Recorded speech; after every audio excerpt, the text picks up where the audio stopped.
Touchdown! What a run!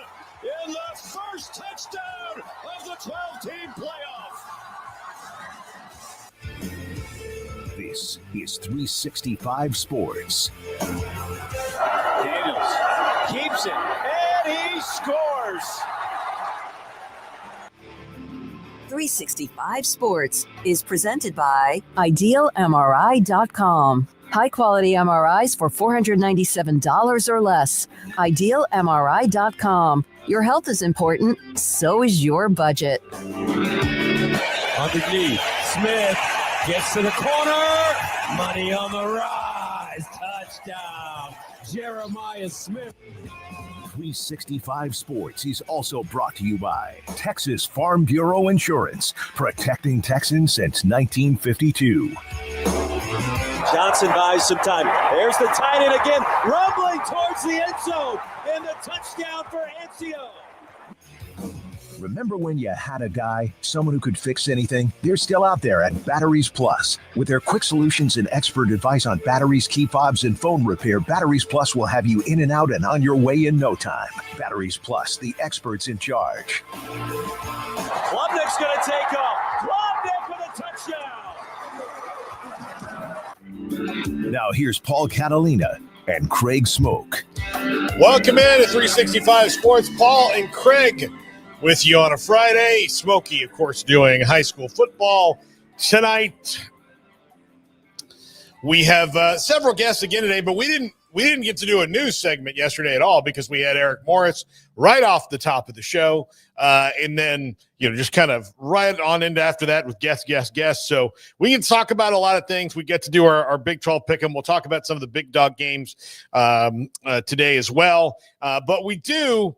Unfortunately, have to kick off today's show with a business of college football segment with Craig.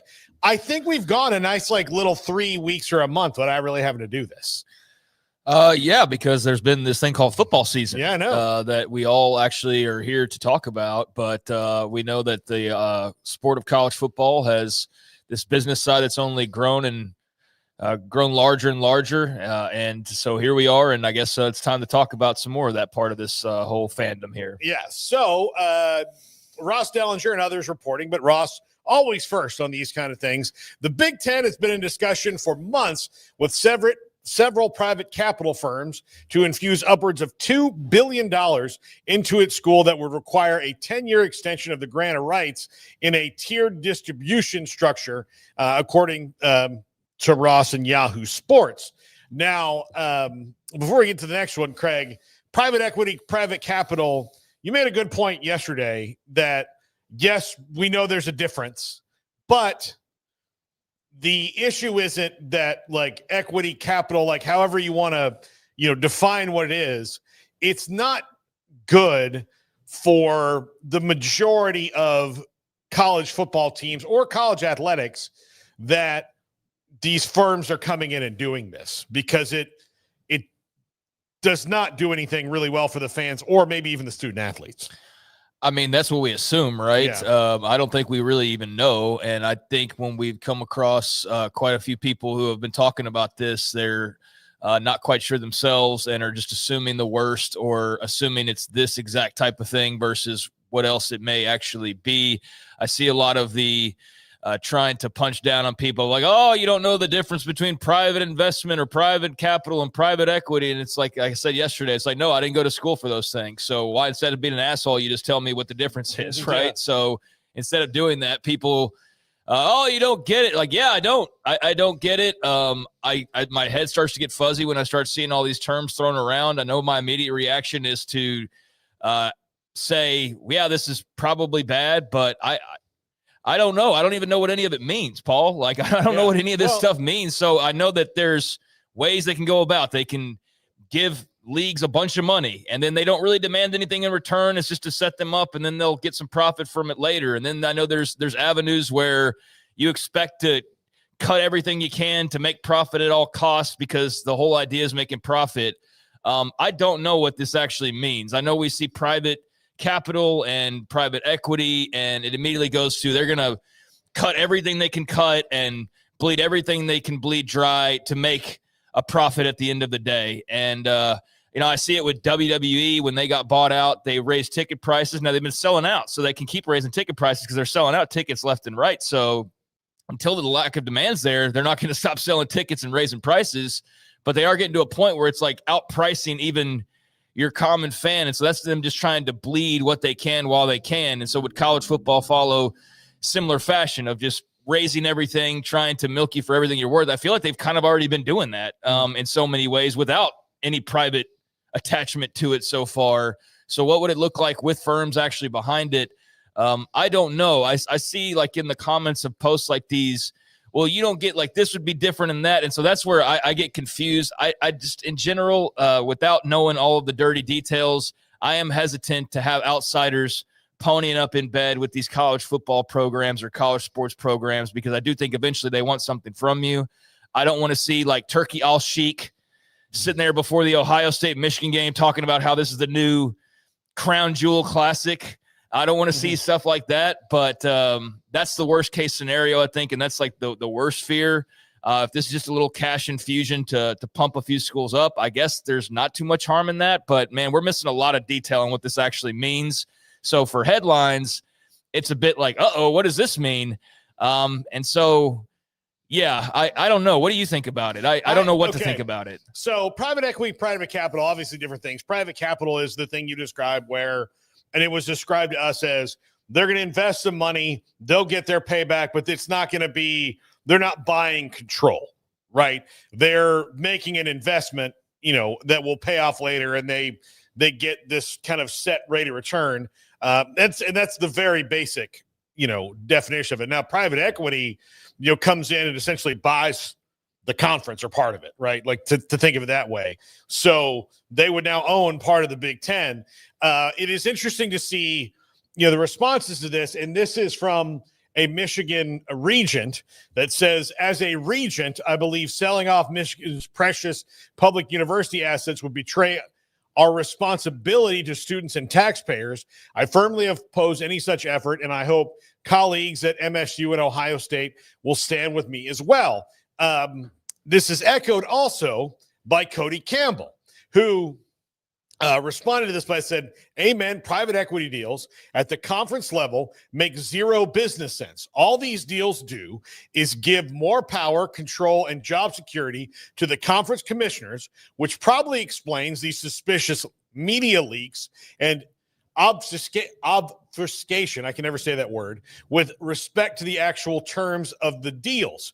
Why would an entity like Michigan with a $19 billion endowment take money from private equity when through their endowment they invest in private equity funds and pay a fee and promote to do so? Doesn't pass the smell test at a very basic and common sense level. We will have a video from Cody Campbell and a new ad about the Save College Sports Act that he has dropped today that is aimed specifically at the college commissioners. We'll see that in a second, but that does beg the question, if you've got a $19 million endowment, which already is investing in private equity and taking money and doing all those things, this is about people like Tony Petitti, getting that money and kind of securing their jobs in spite of what happens. And extending the grant of rights also means that if you extend the grant of rights out 10 years, Craig, that means that, your big schools like Ohio State and Michigan can't just decide that like, hey, we don't really like what's going on here, and we're going to break off at some point. Now, why would they do that? I don't know, but things are ever changing. Well, they might do that because being in the quote-unquote Big Ten doesn't matter as much anymore, because leagues don't matter as much anymore. Like I know for the SEC, that's something that you can't probably wrap your head around. But if it gets into a different sort of setup, then maybe being in the quote-unquote Big Ten isn't that important as just being Ohio State or Michigan. And so I think so much has been placed on conference this and conference that. And I've tried to warn against that to some degree of like not getting obsessed with that because things are so fluid. Like at the same time, you're championing to have all these schools added to your league. Like there's these other schools that are walking right out. So what is this league anyways? It's not the Big 12. If it's suddenly made up 10 of the 16 or like from the American in the last 5 years, right? Like that's not quite the same thing. So what even are leagues moving forward?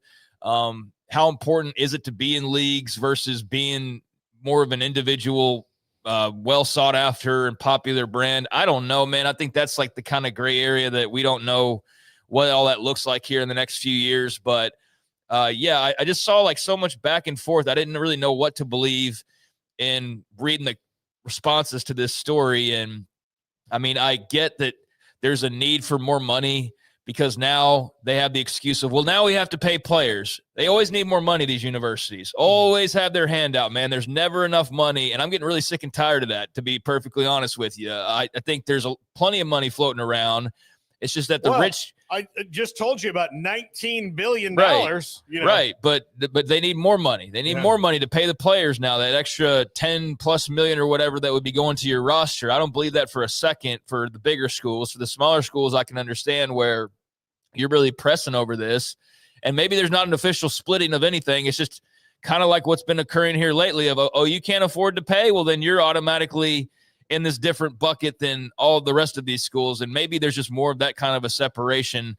But yeah, man, I've seen how the private investing, private equity, whatever term I'm referring to is, just know where I'm trying to come from with this. I've seen how the Saudis have tried to take over a lot of American sports. I've seen, how some of just like this more of established traditional brand suddenly becomes just money obsessed to the extreme. Because now they've got to make more money because more money's been put into them. And so I don't want that for college football. I mean, I'm already hesitant about a lot of the things going on. I don't love the international games, but I understand them, especially for certain brands to do those. I definitely don't love the patches on uniforms that we're about to get. And the more I've watched the MLB playoffs, the more stood out to me of I've watched throughout the year.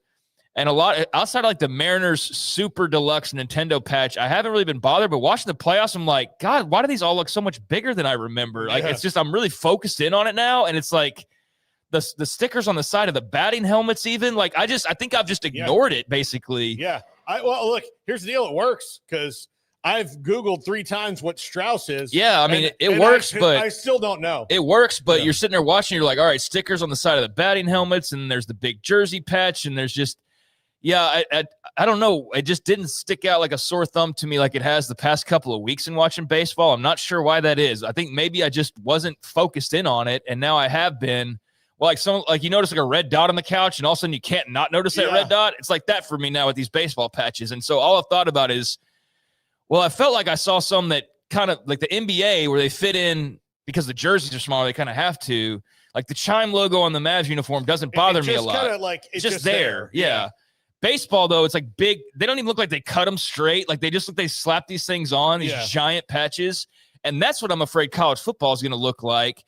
And there's just no end in sight, basically, is what I'm getting at to, well, we got to do this because we need more money. Well, we got to do this because we need more money. And you're just selling and whoring yourself out at every turn, always justifying, well, it's because we need more money, even though you already are sitting on a pile of money. And for those that aren't, I'm sorry, but maybe everybody just doesn't deserve to. Like, I'm not rich. I deserve to be rich. Why am I not rich? Like, well, I should be just rich like everybody else. And that's not the way that it works. So there's going to be haves and have-nots, and the have-nots are trying to do the best they can. But even the haves are doing anything and everything to make more money. And it's just not surprising because of where we are. But I mean, how much further are they going to take it? I guess they're going to take it all the way to the private investment level. And I know there's some people who have surmise some ways where this would actually make sense. But then you get down to like, well, what's the payoff for the people who invest? And there's never a great answer. It's like, oh, well, they just want a stake in this company to see it prosper and be successful. It's like, I don't think so. I think they want more than that. So if that's all it is, then great.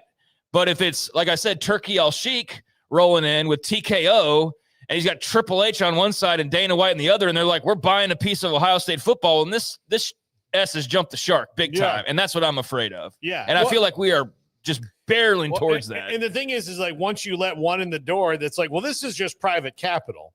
Well, how desperate do you make other people to, compromise your, what your goal was?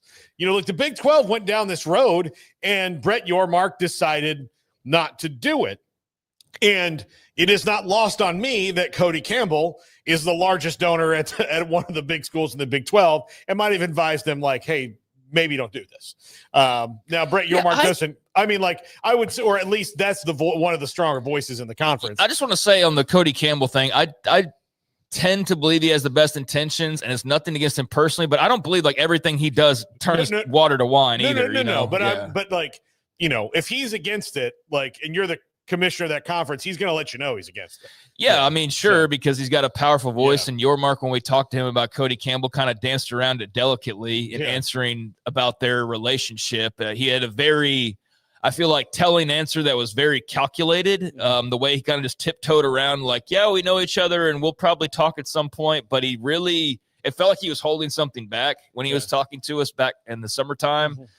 So yeah, I think Cody Campbell has mostly good intentions. I do think that it's driven by Texas Tech, though. I do think that his motives aren't just for the greater good necessarily, that it all at least starts with Texas Tech. So you see a lot of the criticism of him come from bigger school fans where they're like, well, all you care about is Texas Tech and this and that. And it's like, yeah, that's where it starts.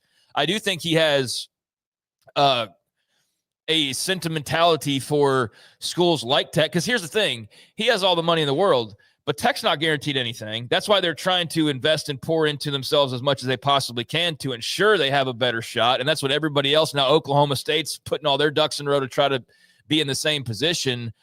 So I think it all comes eventually from a place of personal interest, but I do tend to lean towards he does have the greater interest as a whole on the basic level in mind.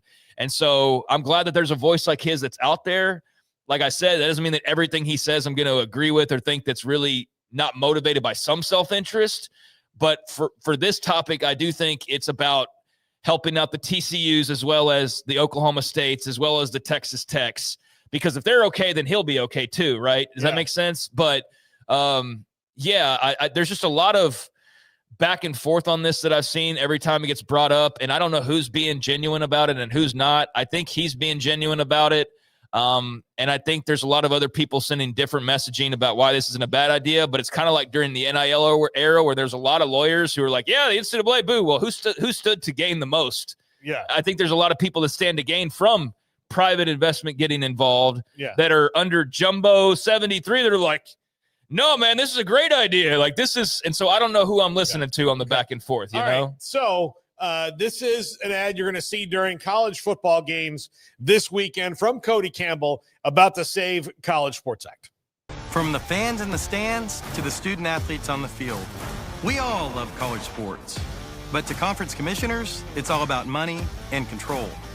Their greed is bankrupting all but the biggest schools. And women's sports and Olympic programs everywhere are paying the price. Congress must act now to modernize media rights for college sports so programs can thrive and nobody gets left behind. Join the team. Let's save college sports together. So there you have it. I mean, he took dead aim at the conference commissioners in that ad. I mean, I don't think he's wrong in that without the Big Ten, what is Tony Petitti?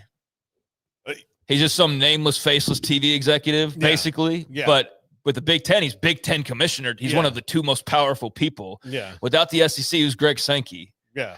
Not nearly as boastful on Twitter, I bet you. Yeah. I bet you he's just a powerful guy who's not as quick to pop off the way that he does right now in the position of power that he's in. So, yeah, I mean, they have dude, everybody's dealing in self-interest, right? Like, the same time he's talking about saving college football, there's these commissioners or these presidents that are right now trying to back channel how Kansas can get into the Big Ten, right? So the whole time they're, go Big 12. By the way, if you talk to Commissioner Petitti, tell him we've got the new arena that's set up, like that. That's all going on. So everybody's looking out for their own, just like you would expect. But I've seen some pushback on Cody Campbell. Again, I don't know if it's coming from a guy under a tag who's got private equity on the other line that, oh, boo, Cody Campbell, he sucks. I don't know if this is actually the best thing for college sports in the long run. Does Ohio State need to be under the same television contract as North Texas? I don't know that either. I'm not educated and built up in this side of the business to know what the right path is forward, but it's an interesting little showdown that's brewing. And I err towards the Cody Campbell side of things because I do think there are some greedy people who are showing their greed throughout this and who stand to lose a lot, like college commissioners, if that were to suddenly fizzle away. Also, there's fans that don't want to see the conferences go away either. So I don't know what you do about those folks. But, yeah, it's an interesting conversation that clearly is getting ratcheted up. And he being the West Texas billionaire, he's using every weapon at his disposal, it seems like, as far as politics go, to try and move this thing along to much pushback. So interesting showdowns looming for sure, and it will have a big say on what all this ends up looking like in the future. Yeah. As they try to ruin football, they're also trying to ruin basketball.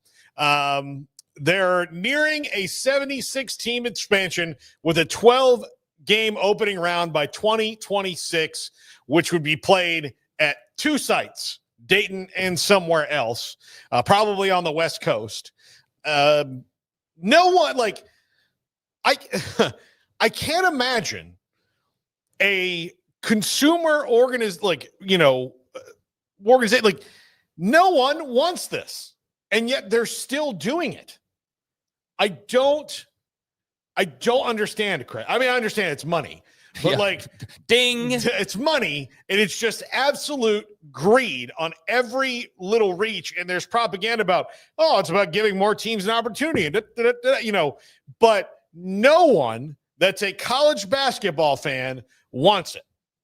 No one, nobody. I might be tired using this reference, but if it's like, all right, McDonald's came out with like a liverwurst burger, you're like, no, it's gonna have 6 patties. Like, nobody wants it. Like, no, it's replacing the Big Mac. You're like, no, we like the Big Mac the way the Big Mac is. Leave it the F alone. Yeah, I am not the biggest college basketball fan, so I don't come at this from a diehard point of view where it's like, give me all the basketball I can possibly take. I do think that even if you're that type of person, like, there is nice to have a cutoff between the elite, and then you still can have the NIT and all of these other teams playing in the postseason. Why do they all have to be in this tournament? Why do you have to make the pool even larger and therefore diluted? Yeah. I mean, it is like, there's no way the tournament is stronger top to bottom by adding more teams to it. Because you could have a better team lose the one game against a bad matchup, right? And then that team go in, and then like that could happen a couple times, and then we get like a really boring tournament because of it. So now, instead of like the one possible upset we get in those play-in games, now we'll get, like, instead of 1 out of 4, it's maybe 2 out of 8 or something like that. So, I mean, if that's a thrill ride for you, then by all means, enjoy that. I, again, am not coming at it from a place of being a diehard, give me all the basketball I can take. So when the college football playoff expanded, I was all for that. I was all for 8. Thought 8 was perfect. 8 is perfect, but we know it doesn't make enough money. So they needed to expand it even further. We got to 12, and 12 I actually like, and I'm actually interested to see how that works this year with the tweaks to it.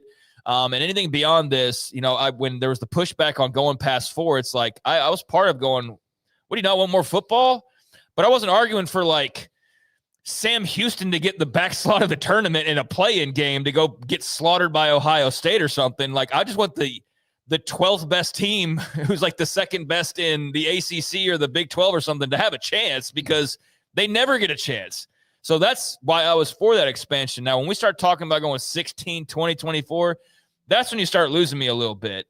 So I don't know where most basketball fans are on this, but I do think the tournament in its current state, even though there's been some tweaks to it the last few years with these play-in games, I do think it's about perfect.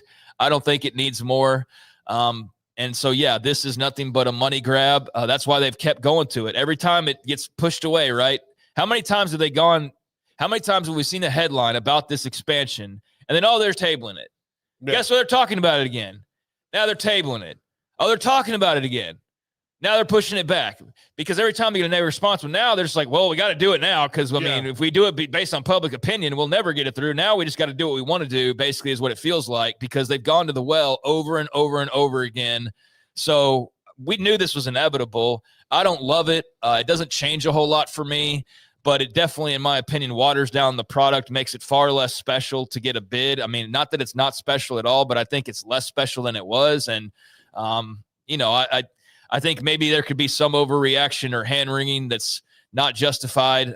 But certainly this, to me, isn't about making the product better. It's about just stuffing more pockets and doing it under the guise of, oh, well, everybody gets an opportunity. Because, yeah, that's what you guys have always been about, is everybody getting opportunities. Yeah. No, it's about the money. That's all it's about is the money. And I can tell you, as a diehard college basketball fan, someone who has covered a great many tournaments and who loves going to the NCAA tournament, I don't want this. I don't want it. Like, I don't know anyone who does. Yeah, this isn't like we're going, like I said, from an 18 playoff and going – is 12 better? I like 8. Yeah, you like 12. 12's okay. No. But then when we get to 24, we're like, that's too many. We don't need 24. Yeah. Like, as much as we love more football, 4 was not enough.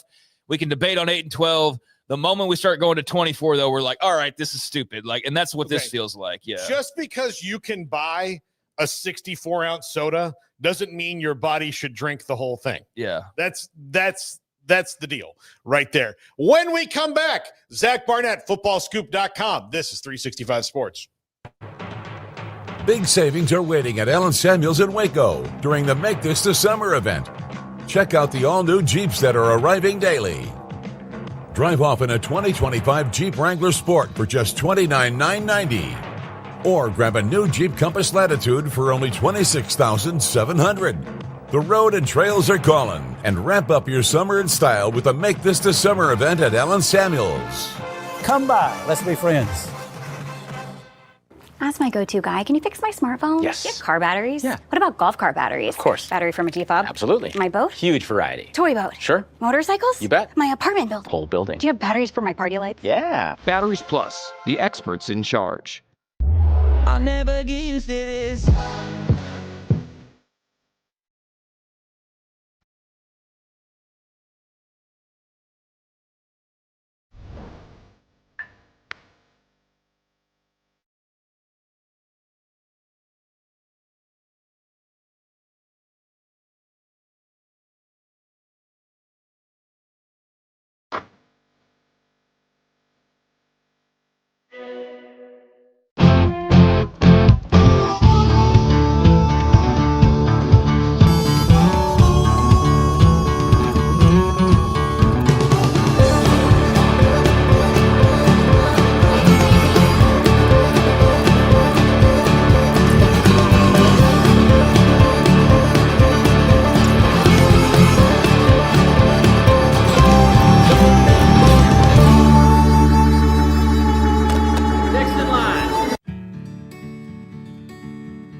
Whatever it is you wrangle,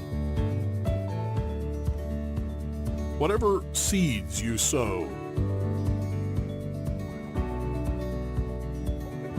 no matter what you nurture or what you choose to grow, at Texas Farm Bureau Insurance, we're proud to protect all Texans. Developed by Startup Waco, a nonprofit organization, GXG is a program designed to support the entrepreneurial development of Baylor University student athletes through NIL activations. The program helps student athletes maximize their platforms and offers a comprehensive support system for them to create and grow new businesses that not only benefit themselves, but also uplift the local economy. Fans who wish to support student athletes can donate to GXG via the GXG NIL Fund, BaylorBears.com/GXG. Contributions to support NIL activations through GXG can be made at BaylorBears.com/GXG. For more information, follow at GXG_GreenXGold on social media and visit the official website www.gxg.startupwaco.com. GXG, empowering student athlete entrepreneurship and uplifting the local economy through NIL activations. Allen Samuels in Waco, your Central Texas commercial headquarters. Get a new Ram 2500 Crew Cab starting at just $43,990. Don't miss the savings during the Make This the Summer event. Allen Samuels. Come by. Let's be friends. This is 365 Sports. The 3 o'clock hour is sponsored by Waco Custom Marketplace. Meats, sweets, Texas treats, and a cut above the rest. 425 Lake Air Drive, Waco. Welcome back. 365 Sports. Zach Barnett, hatless today. I think it's the first time we've seen Zach Barnett hatless. Alita must have a bye week. It's funny. There's two reasons for that. One is I finally got a haircut and took a shower before I went on. Oh. And two, Alito does not have a bye week. They're at Denton Ryan, and we are on our way up north in about an hour. But I thought I'd be more neutral today. Zach, Arkansas opened up this week. In your estimation, how good of a job is that in the current landscape? Toward the bottom. I think it could be towards the middle. Like, I don't see any reason Arkansas can't be Missouri or South Carolina or the good years of Kentucky or even Ole Miss. It's never going to be Texas A&M, Oklahoma. I traded messages with a coach that I fully expect to be involved in that search in one way or the other, and I'm just kind of feeling his thoughts out on the matter. Speaking hypothetically, if they were to call you, what would you say? And it was basically like, tell me what your NIL number is and your rev share number, and then I'll tell you how interested I am. And I certainly don't expect that to be unique to this job or to that coach by any means. But what I find interesting about this job in particular is Arkansas, to their credit, is doing everything they can to be an everything school, not just a football school and a football conference. They've got a national championship quality baseball program. They've got a basketball program they've invested heavily in, and to their credit. And I think if their AD, their Hunter Yurchek, tried to have that conversation with the fan base and they weren't having it, say, hey, we don't have the resources right now to win a national championship with football, but we have it in those other two sports, and it went over like a lead balloon. And so the other part of that conversation is, guys, do we want to take all the resources away from baseball and basketball to maybe win 9 games at max in football? Like, that might be the reality for us. Or we could be a 7-win football program, but be in the Sweet 16 and maybe beyond in basketball and go to Omaha in baseball. I think most people would rather take that, even if it's not fun to come out and admit. So I think if they go out and are getting the type of interest in your Rhett Lashleys and your bigger names like that, then they're willing to play ball. If not, then we know kind of where Arkansas sees itself in football. Zach, has that become the number one question over the last year or so when you talk to coaches? Give me their NIL number and their rev share. Is that just kind of what has that replaced as what the first questions used to be when you talk to coaches about potential openings? Yeah, it used to be salary pool because obviously you can't do it alone. And obviously that's still important. But now it doesn't matter what coaching staff you have. You need players to win. So, yeah, that's certainly it. And if you're in the NFL and the New England Patriots had a salary cap of $250 million and the Cincinnati Bengals had a salary cap of $50 million, Cincinnati Bengals job wouldn't be a good job. So it's very much that, except the salary cap in college football is varied from school to school and hidden from public view. And isn't that fun? Zach, do you expect Billy Napier to make it deep into October now that there's already an SEC job open, and Kentucky could come open too if the wheels continue to kind of spin out of control there?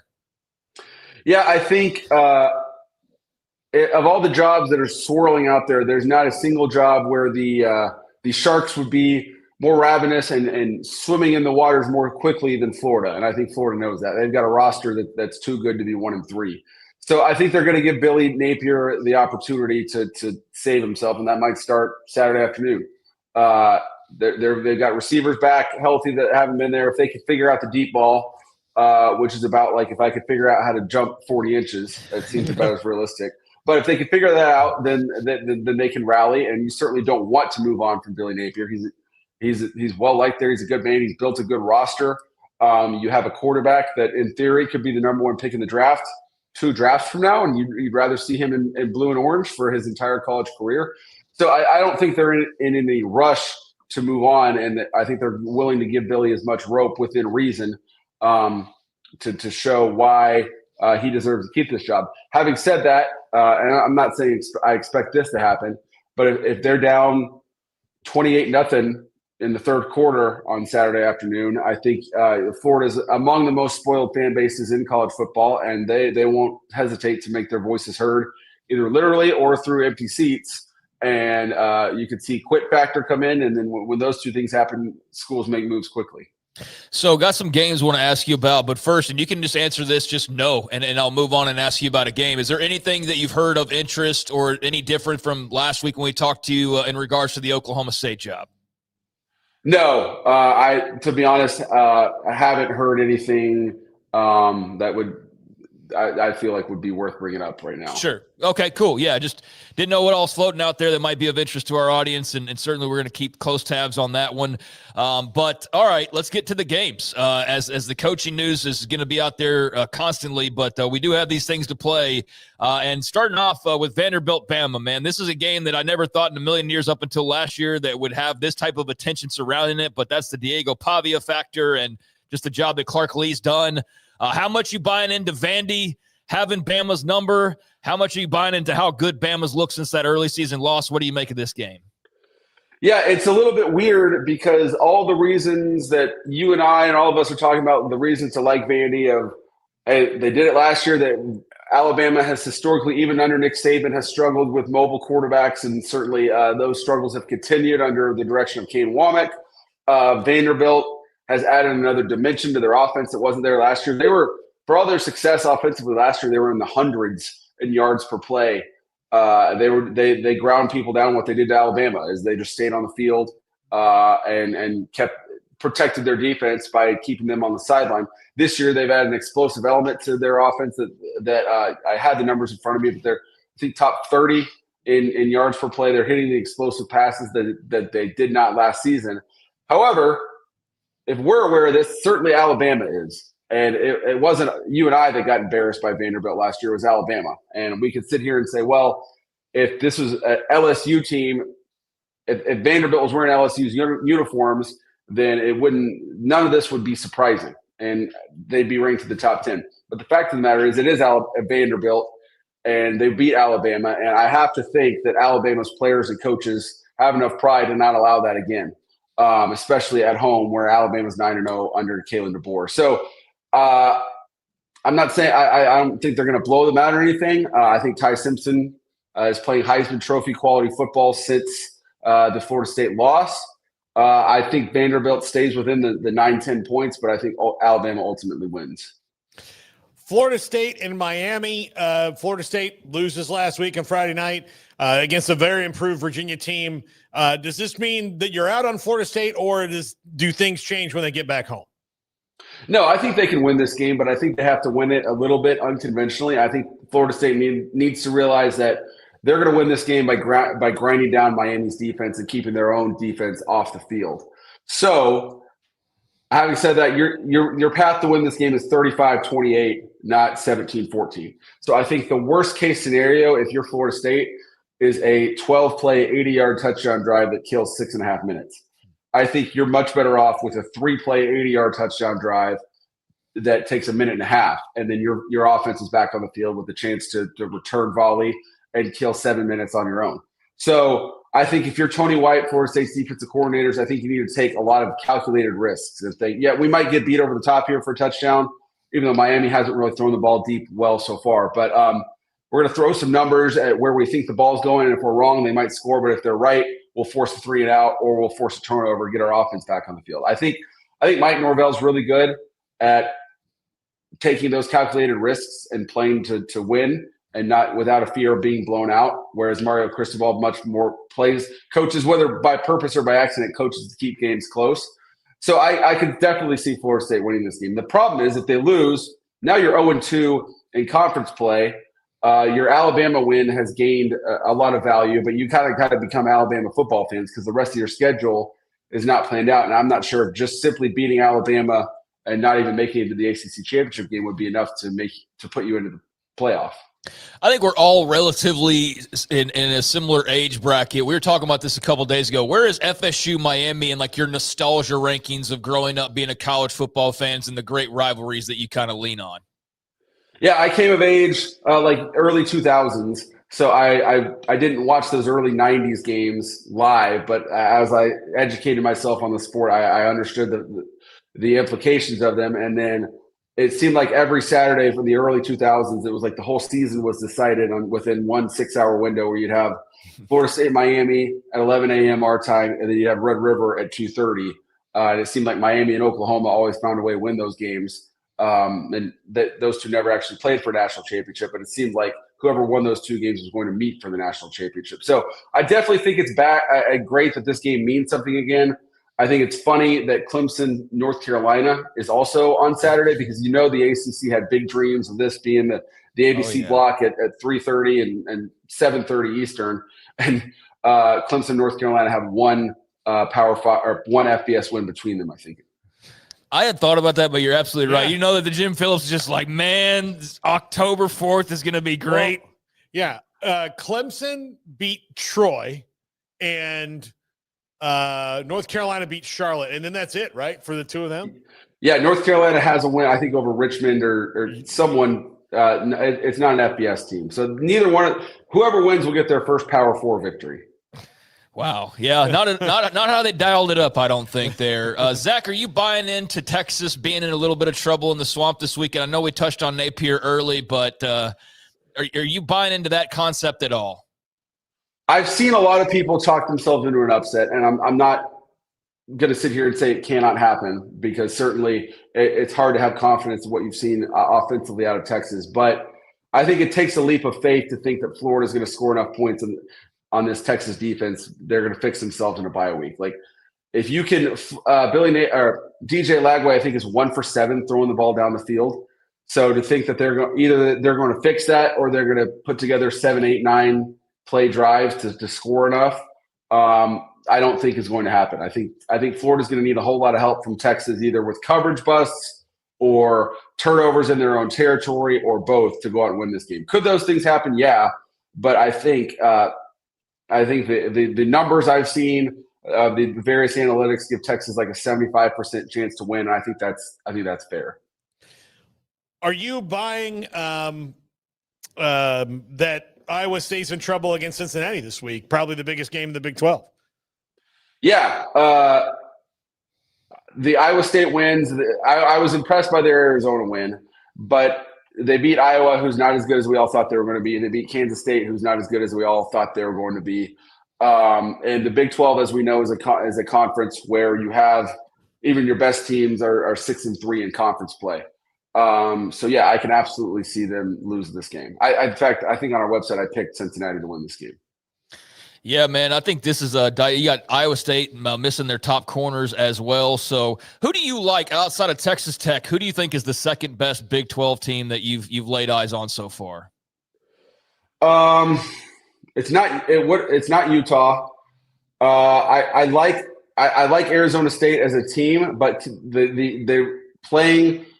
I mean, there's nothing wrong in a vacuum with playing Mississippi State close on the road, with playing Baylor close on the road, with playing TCU close at home. But doing that consecutively and not putting yourself distance between any one of those three teams tells me that they're going to get at some point.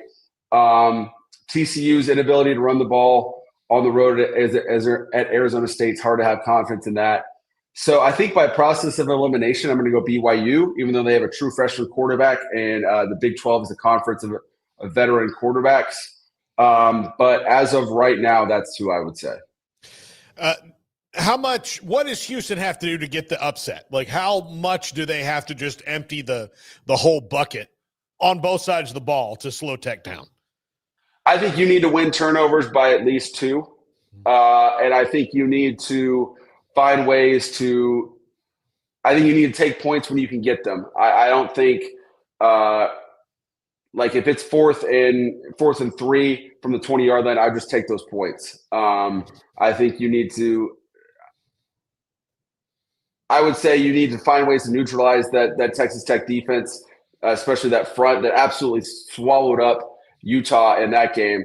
But I'd say the first and easiest path is you got to win turnovers by at least 2. And I think as weird as it's going to be, I think there's going to be more red and black in that stadium than there is red and white or red and Houston Oiler blue.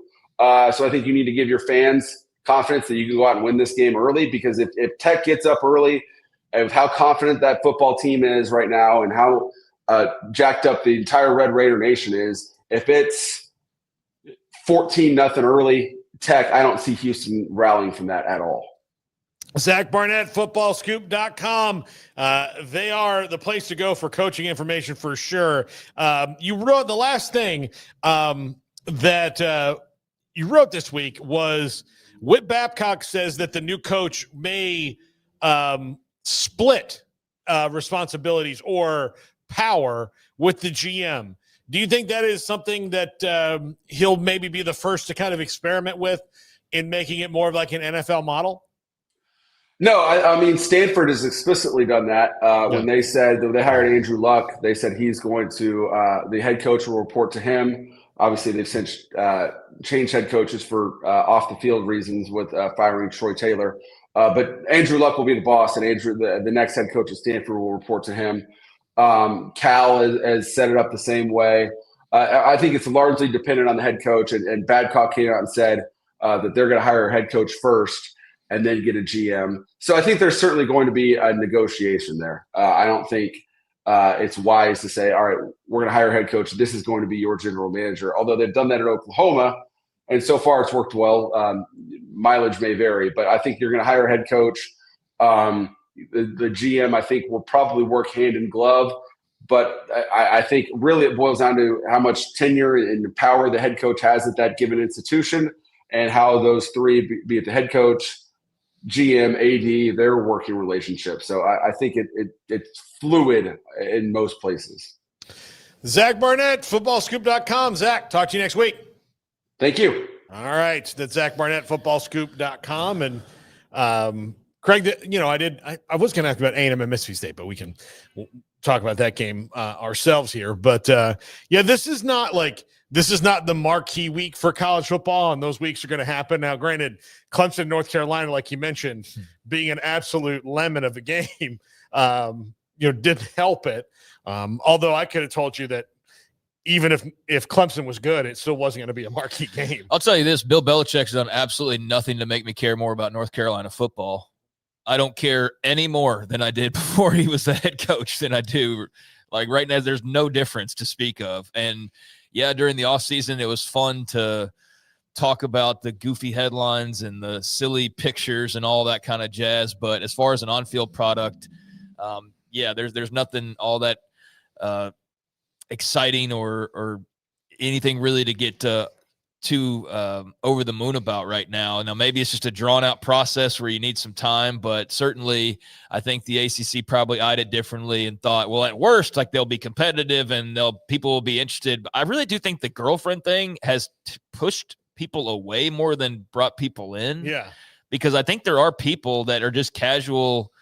They don't have a real strong opinion on Bill Belichick or North Carolina football, or whatever. And then they see this and they're like, what is this? Like, what's this old guy doing? And I think there's like a put away factor to that being like the main storyline you've heard out of that school this offseason.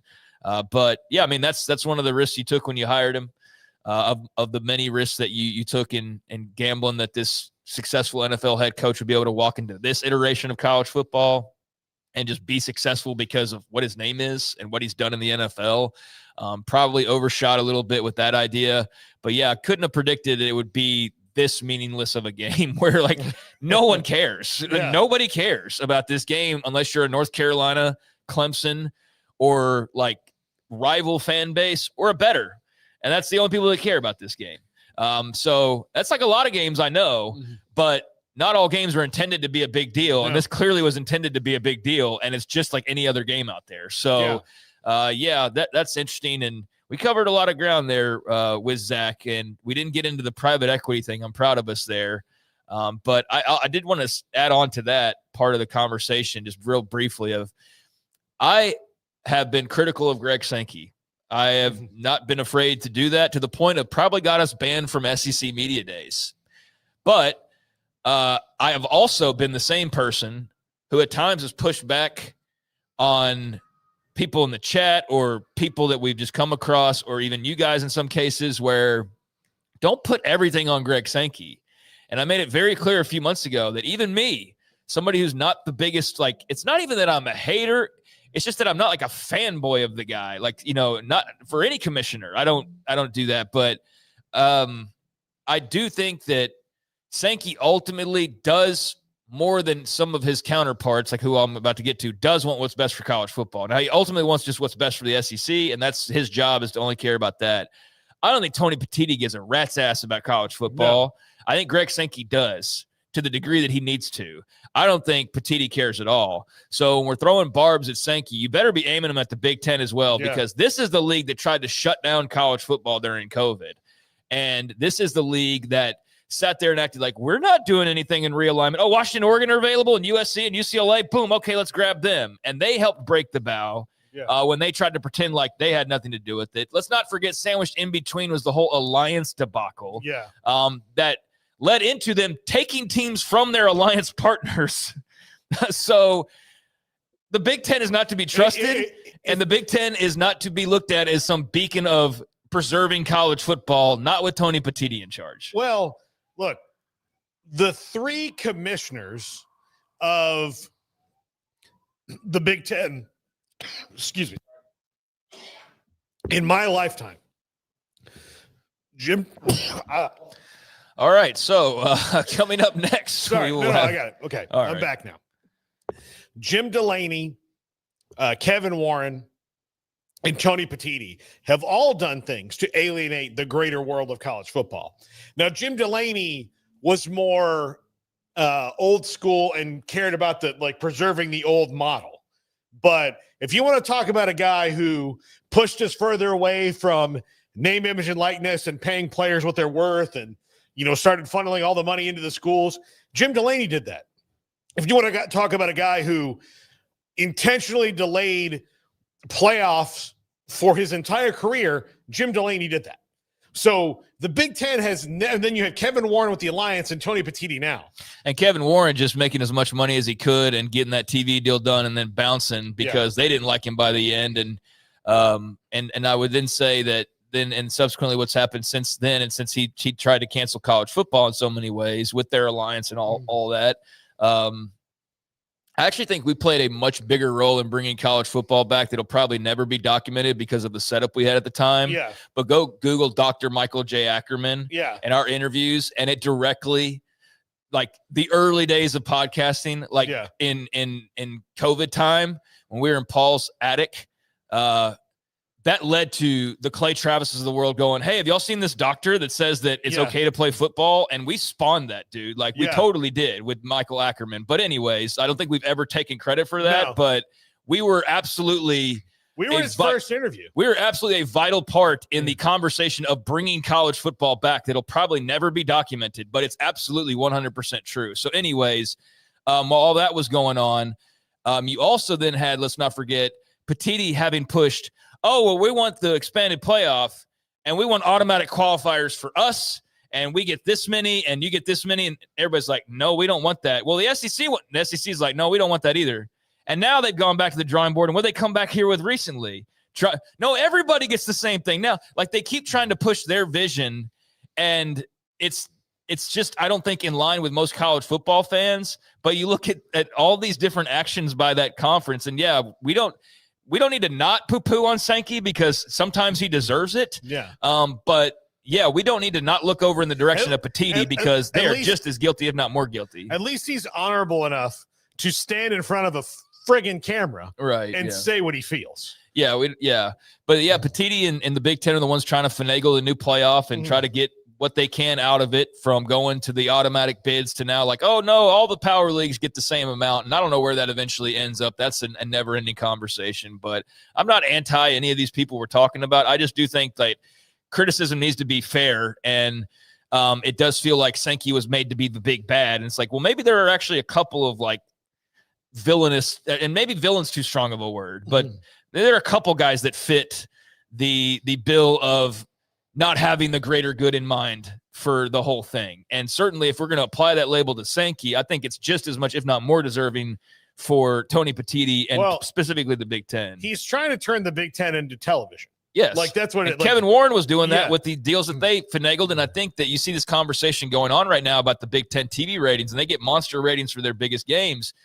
But they're like this though. Yeah, but no one understood at the time of like, how did he get that deal that great? Because we get like Ohio State and Michigan, and okay, now you're adding in these Pac-12 schools. Like, okay, but like, what are these people paying for? Like this elaborate setup that you've got. I mean, kudos to him for getting an NFL TV deal done, basically, but it never made sense to me of why all these entities just went along with it the way that they did, as though they were like, had the golden goose. And it's like, there's some golden eggs from time to time, but it's watered down from top to bottom for what you're paying for it. So, I mean, that led to a lot of the stuff that we've seen over the last couple of years. And think about when the networks have their like little draft, the fantasy draft of the games throughout the Big Ten, where Fox, NBC, CBS go through and determine what's going to be where. And every week there's somebody that's like, hey, we got Michigan and Nebraska. All right, that's going to be a big rating game. Let's go. Yeah, we got Ohio State, Penn State. We've got Oregon. Hey, we've got Oregon and Penn State in the whiteout game at NBC. That's awesome. And then they're going to be like, you're going to have Minnesota and Rutgers this week. Yeah. Like, on Peacock. Oh, crap. On Peacock, not even on main NBC. But no, I mean, the point of getting into all this and just talking about it all is where's this private equity report not coming out of? It's the Big Ten. It's the same ones that like the Big 12. How dare you? And then that's when I hear no, this is a different plan. And that's where I get confused on, okay, I don't know the difference between private equity and private investment, even though the one's under the under technically. I do know that. But that's where I get lost in the specifications of what exactly we're talking about. And it's just above my pay grade. But circling all the way back around to the beginning of the show, that's where this is emanating from now, that same conversation. So, when you talk about the greater good of college football, there's this one league that's been at the crux of a lot of major issues and not necessarily on the right side of them. So I don't just take their idea as though like, oh, yeah, that'll be a great idea. It makes me look at it and leer at it a little bit longer in this case. And, why would Ohio State need extra funding? Why would Michigan need extra funding? So anyways, just bringing us all the way back here at the bottom of the hour, I had that Big Ten rant because it's just more of that league, their leadership at least, taking this in a direction that I don't think most people want to go, but they're trying to take it there as best they can. Yep, absolutely. When we come back, Aaron Lockett, former Kansas State wide receiver. This is 365 Sports. Big savings are waiting at Allen Samuels in Waco. Drive off in a 2025 Jeep Wrangler Sport for just $29,990, or grab a new Jeep Compass Latitude for only $26,700. The road and trails are calling. And wrap up your summer in style with the Make This the Summer event at Allen Samuels Dodge Chrysler Jeep Ram. Come by, let's be friends. Let Camille Johnson Realtors guide you seamlessly through the process of buying your dream home or selling your current one. Commercial, farm and ranch, or residential, Camille Johnson Realtors can smoothly and successfully lead you through any transaction. With a team of 28 experienced agents who are excited about serving you, Camille Johnson Realtors services the entire greater Waco area. If you're in the market to buy or sell, contact Camille Johnson Realtors, 104 Midway Center in Woodway, or find them online at www.camillejohnson.com. Camille Johnson Realtors, elegant, charming, warm. Welcome home.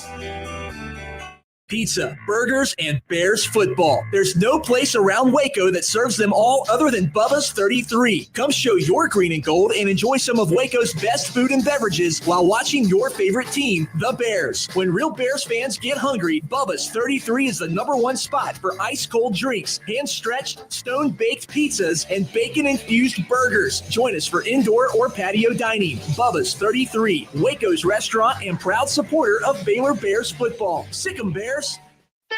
Don Humidor, your home with a 48-foot walk-in humidor with the elite cigar brands from around the world, including the #1 cigar of the year, Aging Room Cuatro Nicaragua. Plus, they have the great brands like Macanudo and Artur Fuente, Rocky Patel, Aston, and so much more. CBD, great for sore muscles, aches and pains, sleep, Vita Dreams, and anxiety, mild depression, general health and wellness. Their staff very knowledgeable on the subject. Don Humidor in the Townwest Shopping Center off Valley Mills in Waco.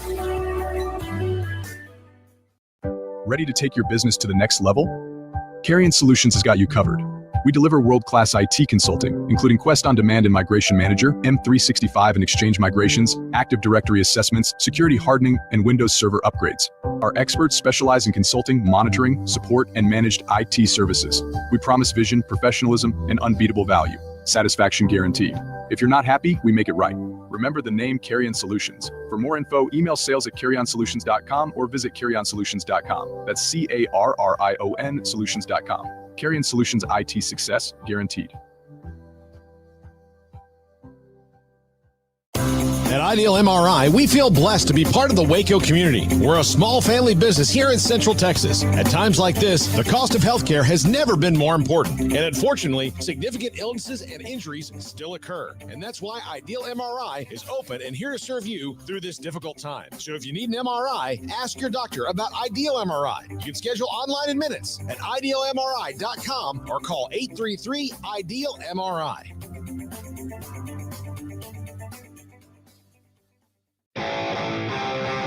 This is 365 Sports. Text us at 254-339-1122. The text line is sponsored by Riverbend Liquor and Wine, with the most extensive variety of craft beer in Waco. A hidden gem on Lakeshore Drive and 19th Street. Welcome back, 365 Sports. Former Kansas State wide receiver Aaron Lockett will join us in just a second. Some non-sports news. Diddy got 50 months in jail. Yeah, old Diddy is getting 50 months based on what just came down in the last few minutes. So I thought after his trial there was an opportunity that he would get like a couple years or maybe even less and maybe be walking out sooner rather than later. But he's going to have to sit in there a little while, it looks like. So, yeah, 4 years, 2 months for that prison case. So for the breaking news, folks, there you go. It's a big piece of breaking news, and I will not be shedding a tear for him. No. Have fun, pal. Nope. He's gonna find out what it means when they say we don't stop. Yeah. At all. All right, Aaron Lockett, former Kansas State wide receiver, joins us now. And Aaron, your erstwhile Wildcats had a rough start to the season. They got a nice win last week against UCF. What did you see in that game that was different than earlier in the year that gives you hope that this is turning back to where everybody thought they would be this year? Avery running and Dylan playing. Two pretty big factors that weren't there. Why do you think that Avery wasn't running? Was it scheme or was it Avery? Because at times it looked like he could have in games and then he just didn't. You know, I always think it's different. If you look back a couple of years ago when Avery scored 5 touchdowns against Tech, nobody knew about him, right? And so he caught people off guard. And I think people have now schemed for him a little bit. No different than what they're doing in the pros with Lamar Jackson putting a spy on him. And so you got somebody chasing you down to the sideline every time you try to get there. So the running lanes are not quite as open as, the television may seem. On top of that, I think he's trusting his team a little bit, trying to be a playmaker, throwing the ball and letting his receivers and tight ends go out there and do the job. But, now I think he realizes there's still opportunities for him to go out there and make plays with his feet. And he's, it's up for him to make the right judgment. And I think he's doing a better job, right? I think it's easy for us to critique on the sidelines instead of in-game action. But obviously he's a threat with his feet and with his arm. I mean, you had the perfect, succinct answer there is getting Avery running and Dylan Edwards back. So let's talk about the other side of that. Dylan Edwards comes back and, wow, look at this run game. Wow, it's all of a sudden looks pretty great, doesn't it? Yeah, I think, the run game is important, right? If you can get 3 to 4 yards a pop, right, come second down, get another 3 to 4, you got 3rd and 2, right? You can hit the play action pass, tight end, you can go over top, you can get a little bit more aggressive. But when you start behind the chains and you get to 3rd and 11, it gets pretty difficult, right? They put a dime package in, you got 5 DBs, and you're throwing the ball. So obviously, first down, we got to continue to keep winning. Dylan's a big component of that. Even seeing him break the long one last game was really good to see that he's back, he's healthy, he's energized. And he still got that home run capability, which we knew he did, but it's always good to actually see it on display. What have you seen from Baylor this week that you think they can exploit? The biggest thing I think for Kansas State is we've got to get the passing game active, right? I think, Baylor's one of those teams where the talent is there, right? They recruit heavy in Texas, and whether they're playing to their top level or not, they've got the talent. And so playing against Baylor is one of those situations where if you can open up the pass game a little bit, right? Obviously, You think about Jason, you think about the tight ends that we use. We've got to be able to move the ball down the field. Those deep shots are important to us. I think it opens the game up. It keeps the defense respectable. But for the most part, I think we've got to attack them pretty early. I don't think we can play from behind with Baylor, just naturally. So I think we're going to have to come out aggressively and figure out a way to get a lead. Yeah, it looks like Jace Brown and Jaron Bradley probable to play, which would be huge, obviously, for the Wildcats, especially in doing what you're talking about there. On the flip side, what's your confidence level in this defense going up against Sawyer Robertson, who I'm sure you've noticed is slinging it around pretty good right now on top of a lot of passing charts? What have you seen from the young man from Baylor and his targets, and what does Kansas State need to do to try to limit the damage as best they can? Yeah, that's if we have a weaker spot, I would probably say right now that's, if you're just thinking about it, it's probably in the secondary, right? Just because of the amount of rotation of DBs we've put in there. Obviously, we've got some home run hitters at safety, right? Payne is a vet. He knows what he's doing, right? You've got Moss coming in. Quaid is doing well. But the corners, we've got to continue to shore up a little bit. And so I think that, we can get exposed. But hopefully we're starting to get the confidence. The talent is there, but you got to play consistently, especially when you start getting into Big 12 play. And I've just seen us have some issues here over the last couple of weeks, but I've also seen some good plays that give you a little bit of confidence. And so I know the coaching staff is doing everything they can to get those guys right. I'm rooting for them, but you got to show up on game day week in and week out. The aftermath of the Ireland trip was rough. Right. The Avery Johnson and his family situation and kind of these bad looks around a program. Chris Kleiman is a guy who runs a tight ship. I mean, he's very much a player's coach, but he is also very aware of the look of the program, the perception of the program, and all of that. What do you think was the key to him of getting the locker room right in those coming weeks, especially when you took a couple losses that you didn't expect to take? One thing I can say about Coach Kleiman, he sticks to the script, right? He doesn't veer very much, and he's had success, obviously, over the years doing that. Gene, the AD, is right there by his side, and so I think he just keeps plucking, right? The same thing. I think for you, what you just said is right, getting the locker room right. It starts at the top down, especially with Avery. I think Avery is very vocal. I think he shows by example.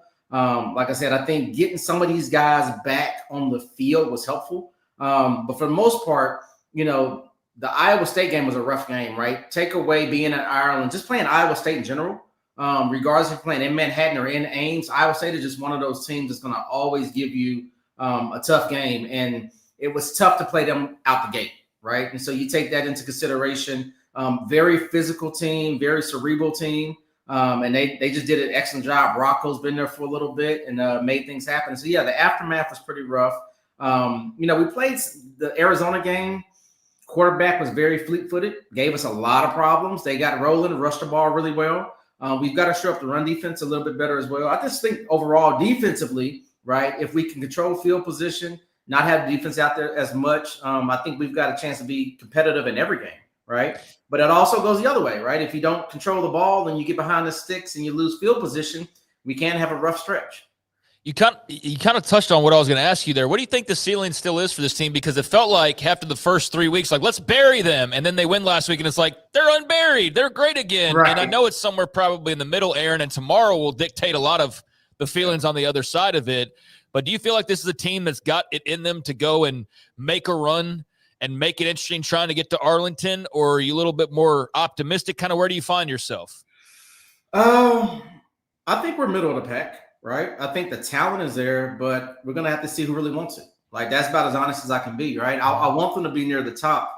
But then I see some of these other teams play, and we're not there yet, right? Can we get there? Of course. But as you just mentioned, come Saturday is going to be a big test for us, right, as a team. And so as long as we go out there and do what we're supposed to do, I think we'll be competitive. I think we can come out with a victory, and then hopefully that can snowball into, hey, guys, let's really get this rolling, right? But at the end of the day, when you look at the record, right, we're not on the winning side of things right now. So, it's nice to be optimistic, but you also got to be realistic. One of the weird things that happened that first week, obviously Dylan Edwards gets hurt on the very first time he's in the game. Right. And then this controversy comes about that he quit on the team and took himself out of the game. And then, of course, he didn't play for nearly a month. I mean, like, he was out. And so he was either having to go method actor into that role and really sell it, or he actually was hurt, which he was. Now he's back and playing and healthy. What did you make of that as someone who, you know, obviously you played in a little different era where every little thing couldn't be scrutinized like that, but someone who probably did have to deal with some criticism after a bad game or a bad moment like that. How did you make of how the coaching staff and Dylan dealt with that now that he's back healthy?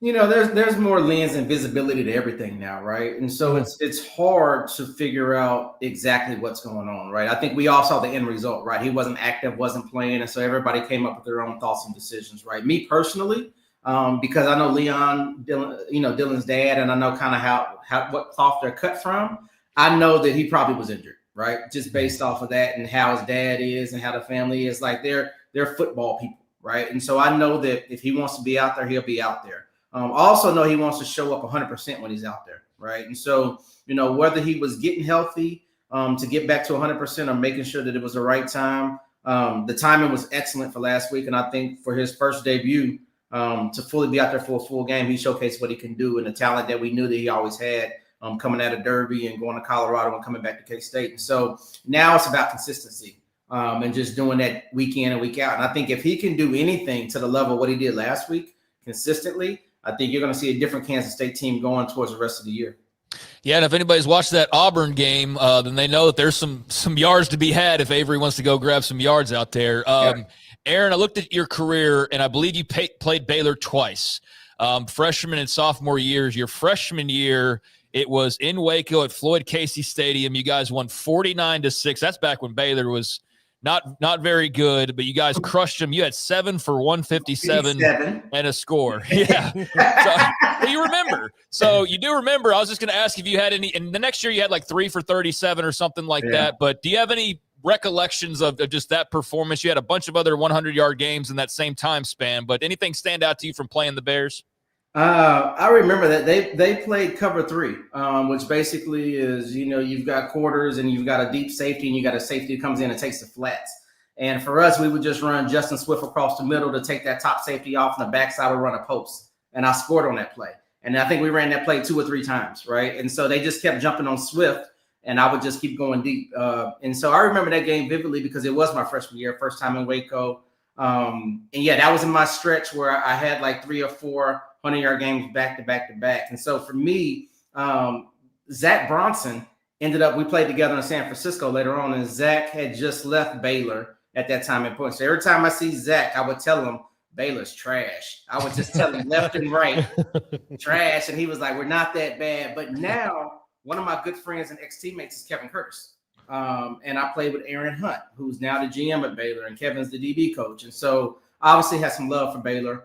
Just based off of that. And so I watched those guys play and see how they do. And so excited to see just the game itself. Like I said, I'm a fan of football. So I like to see good football across the board. But obviously want the Wildcats to come out on top, but it's going to be a very competitive game. In the scope of the Big 12, is it Texas Tech and everybody else right now, in your opinion? Or is somebody else in like Iowa State? Are we talking about NIL? Or are we talking about athletes? We're talking about who's gonna win the league. Yeah. You know what I would say? Tech is definitely up there. You know who's really good? Cincinnati. Yeah. Right. Yeah. Cincinnati's sneaky good. What their quarterback did last week against KU was pretty incredible. Right. And so, because KU put a performance on, and as good as KU is, I was impressed what Cincinnati did. I think Cincinnati is going to sneak up on a lot of people. Right. Just across the board there. Obviously, Tech is there. I never count out the Iowa States of the world. I just don't. Right. Yeah. They just find a way to get on a run. Whoever can get on a 4 or 5 game run here in the conference, I think has a strong chance to take it over. Conference play is different than non-conference play, as you guys know. And so I think we'll see a lot of upsets that we didn't expect as teams start to play. Yeah, that Cincy-Iowa State game tomorrow is going to be big time. In Cincinnati, they're favored. Iowa State's got their top 2 corners out. Their kickers are out. So, yeah, that could be really, really interesting there. Yeah. You ever play a game when your kickers are out? Martin Gramatica was never out. Jamie Ream was never out. My guys were always in. They just kicked extra points for us, though. Yeah. I played high school football against the Gramaticas in Southwest Florida. Okay. Yeah. He and his brothers went to LaBelle. I went to Bishop Rowe. That was our rival school. Okay. We hated the Gramaticas. Like I'll tell you, and you know this, like when you play high school football and somebody kicks like a 38-yard field goal, you're like, whoa. Oh, yeah. Like this guy's unbelievable. They're lining up from 45 and 50 in games, and you're like, whatever. And then it's just, I played against Bill, which was the younger one. Yep. And and he, holy cow, like it was ridiculous. So it was Martin Santiago, and then Martin, is it Martin's son now? Yeah, I think so. Yeah. That just hit the game winner about a couple of weeks ago. Yeah. They just look, God put the Gramaticas on earth to kick and make more kickers. That's what he did. Yep. So if I'm a coach, I'm finding the Gramaticas and just saying like, when's the next one coming? Yeah, let's go. We're going to do that. Absolutely. Aaron Lockett, former Kansas State wide receiver. Aaron, thank you so much. Can't wait to talk to you again. Appreciate the invite. You guys take care. Yeah. Aaron Lockett, former Kansas State wide receiver. One of the first families of Kansas State football, the Lockett's. Yeah. For sure. Yeah. I love talking to Aaron Lockett. We've only had him on a couple times, so I don't know if he's still chilling in the waiting room or whatever. He's exiting out, but I would love to have him on more, when it warrants it, obviously, not just force it. But that's a couple times that we talked to him. It's been a lot of fun. And he's obviously got a great perspective and some fun stories as well. So ought to be a good game tomorrow. I think it's truly a coin flip type of a game. I don't think either team's separated by much. And a lot will just be dictated by the typical things like turnovers ultimately. But I think they're pretty even. They're in that middle of the pack, which is 6 or 7 teams deep. I guess you would say right now in the Big 12, I think there's a clump of like 5 top teams, and then there's the middle, and then there's 3 or 4 that are clearly just not in the cards this year. But this is a separator game where I think K-State's been feeling great over the last few days. Baylor had a nice bounce back win, survived the weird test in Stillwater, being the first opponent up after Gundy was fired and knowing you'd be walking into a little bit of a spirited contest. Ultimately their talent outlasted Oklahoma State's like I suspected it would. So they're both coming in feeling good and off of wins. And I think there will be a lot of points scored. If there's not, then that's going to be strange to me, because I don't think either defense is really well equipped to stop the other all that well. And I just think it would be illogical for K-State to not utilize Avery running the football tomorrow against Baylor. I mean, you might not have to. Dylan Edwards can cut them up, but if you watch the Auburn game, why would you not run the quarterback against Baylor and then open, and then you can pass on them? Like, that's clear as day. So I think the Baylor defense is going to have a tough time stopping K-State with some confidence, but I also think K-State's going to have a tough time stopping Baylor. So it could be, as we've seen more and more of this year, we're kind of getting back to it.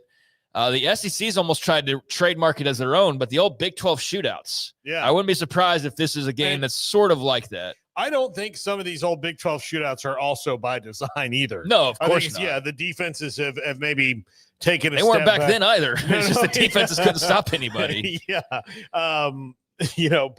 I keep wondering about Baylor's defense. Like, it's a very befuddling question to me of why aren't they better? Like, I don't expect them to be year in and year out, like the LSU defenses or Wisconsin defenses that Dave Aranda coached. But I would always they don't seem to have a baseline of they're at least this good.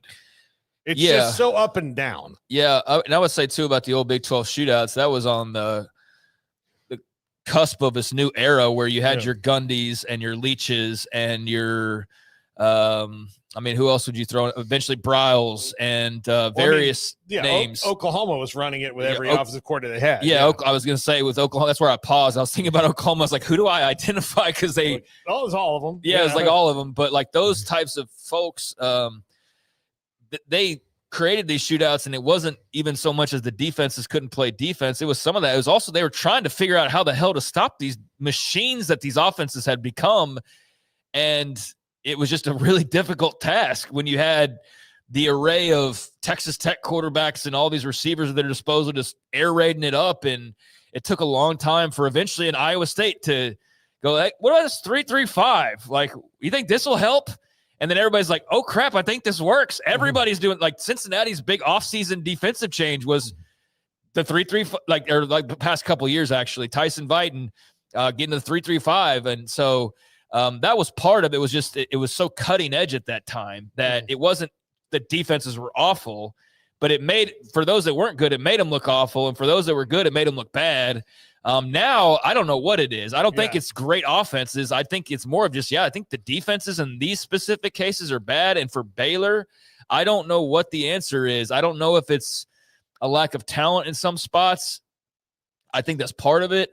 I don't know that it's coaching. I don't think Dave Aranda forgot how to coach defense, but I don't know what it is. I definitely do think it is partially at least talent, though, because when Jackie Marshall got hurt and you feared that he was going to be lost for the season, basically the reaction was, oh my God, there goes their entire pass rush. One single guy basically just disrupted their entire pass rushing philosophy and ability. And so thankfully for them, he's actually been able to get back out there and play and didn't miss much, if any, time. But they can't get to the quarterback on a consistent basis. They don't create turnovers. They give up big plays galore. They get carved up in the running game quite a bit. Man, I don't know what it is outside of clearly there are some talent deficiencies where if you could disrupt the quarterback on a more regular basis, you wouldn't have to worry so much about the deep ball, but you never get there. So you're just kind of screwed from the whistle. And so I think they would have to go into the offseason with a dedicated Cody Campbell-esque plan of not necessarily the amount of money, but like we have got to dig in and we need to get this guy and that guy and this guy defensively. That would be the only thing that I think could change it in a relatively quick amount of time, because now you're just going to coach them up next year. It's a talent thing, or it is a coaching thing. And if it's a coaching thing, then that's a big ass red flag, because your head coach should not be having problems defensively, to your point. So it's a puzzling issue for them. Well, you would think at worst they would be pretty good on defense every year, and they're not very good. And I'll use Iowa State as the kind of like, they have years where they're really super elite on defense. They have years where they're just okay, but they don't have years where they're bad, right? Mm-hmm. Like Baylor doesn't have, like, they need to get to that. Okay, we know we're just going to be okay on defense this year because we lost this dude in the transfer portal that was kind of our diamond in the rough, and those things. That's where they need to get to. This is like, it goes from holy cow, they're all over the place to whoa, you can't, like the quarterbacks just sit back there and do their taxes while they're trying to find somebody open. Yeah, I mean, they've got some issues to clean up. I think Avery and company, especially with Dylan Edwards back, especially with getting Bradley and Brown back as well, they should be well-equipped as they've been the entire season. So I think that K-State feels like, and they're probably already here, but I think they feel like they can score some points tomorrow in McLean Stadium. I think Baylor feels like watching K-State, they can score some points tomorrow, and I don't see anybody going like these two defenses are. So, I think we're going to see a shootout of some sort tomorrow along the Brazos, and I'm looking forward to it. Yep, absolutely. When we come back, Josh Neighbors College Countdown, and then after that, Craig and I'll kind of get into a couple of games, and then Mickey Spagnola, DallasCowboys.com. Craig, the Cowboys could be without 4 offensive linemen this week. Yeah, already just kind of looking ahead to next season in so many ways. I mean, I am. Right. I don't blame people that are. Here's the thing. I look at a team and I get excited during the year and I get really engaged when I think this team has a chance to make the playoffs and do something. While they might stumble their way into the playoffs because Dak is playing so well, I don't think this is a team that can win in the playoffs because they can't stop anybody. So when I see a balanced team, you'll see me get excited. But fair enough. Right now, it's been 30 years since they won a Super Bowl, and I'm tired of the hamster wheel. I do think there's a chance that Dak could play like his best year, and it goes completely without anything. And the thing is that it's one of those tired things where people will watch. You'll have one bad game where he throws 3 picks. Right. People are like, see, Dak's not the guy. And you're like, Yeah, like he might throw 3 picks against the Jets with 4 backup offensive linemen, no CeeDee Lamb and no Kevontae Turpin. And you're like, well, it's Dak's problem. And you're like, okay. I'm not a big defender of his. I'm not like a Dak denier either. I think he's a really good quarterback. I don't necessarily believe that he's the guy that's going to take them to the mountaintop, but I think he can get them close. And I think he's really good. And I don't know that he deserves to be the highest paid guy in the league, but that's based on the setup of the system. So I think he's really good. And I think that a lot of how good he could be this year is going to get totally lost in the fact that they're going to be losing games because the rest of the team's not that good. Well, that's my point with Dak, is that worse quarterbacks than Dak have won Super Bowls in singular years. Because they have better stuff around them. Better stuff around them. But like everybody points at Dak and then they're like, well, you know, he only had one weapon and like that guy got hurt. And so then after that, they had no recourse. Like it's just, the defense is terrible this year. So Dak is having a career year, but they can't stop people. Well, all right. Same was the same with Romo. I mean, you know, the Dez caught it game, they were still winning that game at the end and couldn't stop Aaron Rodgers. So was that Romo's fault? Was it the official's fault? Or the defense had an opportunity to make a stop and didn't? It was Romo's fault, as history told us. Everything was his fault, just like everything's Dak's fault. But it's unfortunate because, you know, that's not necessarily the case, but that's what comes with the territory of being a highly paid QB1 in the NFL. Yeah. When things don't go well, it's your fault. When things do, it's your talent. But, that's why you make the big bucks. And I think Dak gets a little overly criticized, but the Cowboys in 2025 still have a long way to go. Yes. It's very early in the season. Long way to go. Josh Neighbors coming up next. 365 Sports. Allen Samuels House of Travel is a full-service travel agency with highly experienced travel consultants plus support staff with over a combined 150 years in the travel business. They are ready to take care of any travel situation for you, your family, and your business, and with the kind of knowledge to complete a seamless itinerary trip start to finish. They will search for the best deal to accommodate your budget from air to cars, ship to shore, hotel, and even meeting space. Name a destination and they've been there. They know the places to go, and international and missionary travel is one of their unique specialties. Allen Samuels House of Travel, celebrating 50 years in business. Call Connie, Sherry, Linda, or Bambi at 254-776-2560 or find them on Facebook or at houseoftravelwaco.com.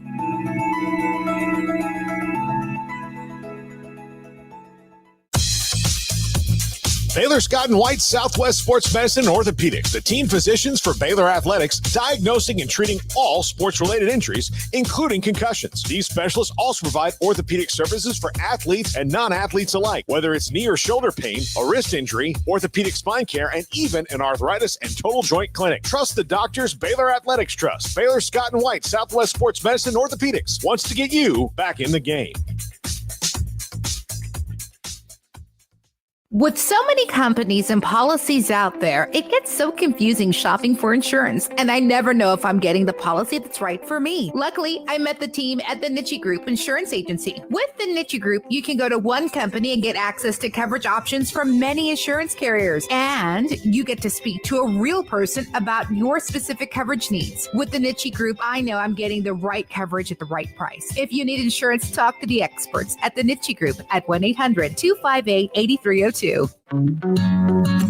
Established in 2007 and independently owned, Alliance Bank Central Texas is committed to helping families and businesses meet their financial goals. From their tellers to their board of directors, they know the importance of superior service and competitive products. Customers have confidence knowing that their financial needs are in good hands. It's your bank, Alliance Bank Central Texas, with 2 Waco locations, 4721 Bosque Boulevard and 191 Archway Drive on Highway 84, and at alliancebanktexas.com. Member FDIC. An equal housing lender.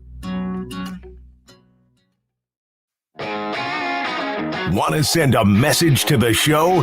Jump in the Rudy's Country Store and Barbecue chat room. The 365 Sports, Paul Catalina, our good friend Josh Neighbors, College Countdown podcast. Josh, I want to talk briefly about this private equity thing. And you and I are not financial gurus. We are not people who, like, when we hear the term private equity, we know what it means. We know what it is, but we're not involved in it at all in any way, shape, or form. So the thing I I want your opinion about is, so we as college sports fans said, hey, can you guys clean up the business end of this for us? Like, can you like make it to where it makes sense? And the players and everybody's like, yeah, can you just make it where it makes sense? And then the leaders of college football took that and said, oh, let's make it a whole big ass business. And now like that's all their focus. And it's gotten ridiculous. Yeah, I guess the word gross maybe comes to mind, right? Yeah. Because the joke was to start off on the private equity side of things that your Florida State Seminoles might seek help from private equity, and that's how you got the nickname the Saudi Knolls. Yeah. Right. And so everybody was saying, oh, is Florida going to, contact the United Arab Emirates, Florida State? Going to get the people who own PSG and Man City? Are they going to get involved? And you get the idea now that like, and this makes sense that private equity is not just going to be involved in one university, but involved in a whole conference. And, the idea there being it's like, hey, a short-term cash infusion that pays long-term dividends because, it's not a bad idea, but like, hey, the contracts for these television networks and for these conferences have just continued to go up. So why wouldn't they keep going up? And there might be enough pie for everybody to share. And, like that's how a lot of sports leagues make money. But I guess the question is now is like, because I'm really tired of us being like, man, this is not what college sports is all about. It's like, yeah, we left that the trains left that station a long time ago. So miss me with the whole like this was not the point of college sports, because like we left that that station a long time ago, in my opinion, and we're not going back towards it at all. Yeah, I don't know. I mean, like, and then like there's it's not lost on me that Cody Campbell is against this, and the Big 12 investigated and said no. In that, I do get the feeling that Cody Campbell maybe advised Brett Yormark, not your best move here, and here's why. Which is ironic. Yeah, and the thing Considering is, he's a billionaire. yeah, exactly. And he's directly involved. He even said like Michigan is a $19 billion endowment. Like, what are we talking about here? Like, like you can. Other schools are supplementing sports to their endowment. You can do that too. And sometimes I hear these things like a $19 billion endowment. And you're like, well, what do you like? I know, like, you can spend some of that money. Like, you're, right. It's the, doesn't Harvard have like this massive, it's like, but to what end? Too. Okay. So I get that, but like, what are you doing with it all? What does that mean? Yeah, what does that mean? I know what it means, but like functionally, like what does it mean? Yeah. So what do you like? So you have billions of dollars. You as and not every school does, which is why this private equity thing is interesting to them, because their endowments might not have a B in the name. Like they may not, so they do it. But it's like, well, I mean, like the schools with a B in their name, maybe you need to sit this one out. Right. Yeah, because, and again, also when you have a B in your name or in your thing, and it goes through the endowment, like you have that. Well, you don't know who's going to come into this private equity firm 3 years from now, because their whole thing is we're going to get money from all over the place. So they're never going to say like, all right, look, we only get money from here. And so you don't have to worry you about might that. be involved with some people that you don't want to be involved with. Yeah, because eventually, like, some Russian oligarch could just be involved in this PE firm, and they're like, hey, I'm seeing no rate of return on Big Ten. So what do we do about that? Right. Yeah.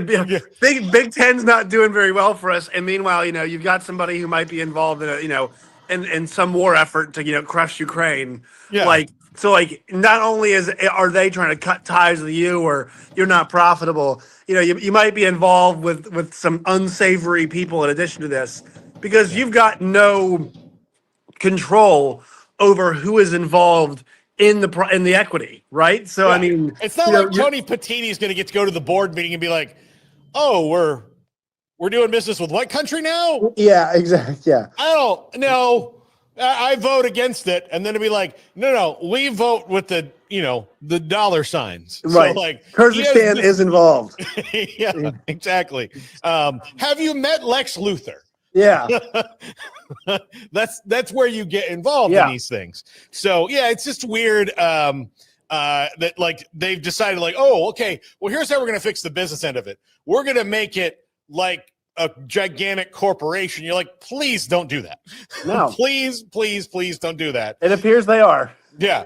Think about like if you have a local restaurant or a regional restaurant that went national. I'll use here Whataburger as an example here.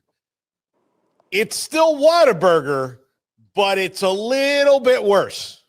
Like, so when you're like, hey man, this tastes a little bit different. You're like, yeah, because now they're getting their cows from, like cheaper farms. And, so the meat doesn't taste as good. It's not as high quality. And they might be filling it with a little sawdust. We don't know. Didn't Chick-fil-A do something recently with their fries that's kind of along these lines? Oh, and then they had to change back. Like but you're saying to those processes that they sometimes go to, and sometimes the consumer does fight back. Yeah. But I'm seeing a situation here where Paul, I don't know how much power the consumer's going to have. No, I know. It's just, we don't. It's just like, all right, well, because we keep watching. The only thing we're going to have is if they make it so bad that people just go, well, I'm out. But but we're not with college football. I mean, we're not. Look, we love it too much. I can tell you by covering and being a Dallas Cowboys fan and all the things that the reason that Jerry has never been truly scared away from the way he does things is that the audience is always there. There has never been a backlash against the Cowboys big enough since Jerry is on the team. Now, before there was, and people quit going, which is why they started losing money. But since Jerry's on the Cowboys, he has never suffered a financial loss that would make him go, oh, I really have to look inward, because it's always there. So then he can fool himself in believing that we're just right there. We're just right there. Just one more thing goes our way and we're right there, when really it's a lot of little things that he ignores. But because, like all the people who said, well, like, Colin Kaepernick's kneeling, I'm not going to watch the NFL. You know what the NFL said? Okay. You know what's going to you know what's going to happen? There's going to be many more people in your place, and most of you are lying anyway.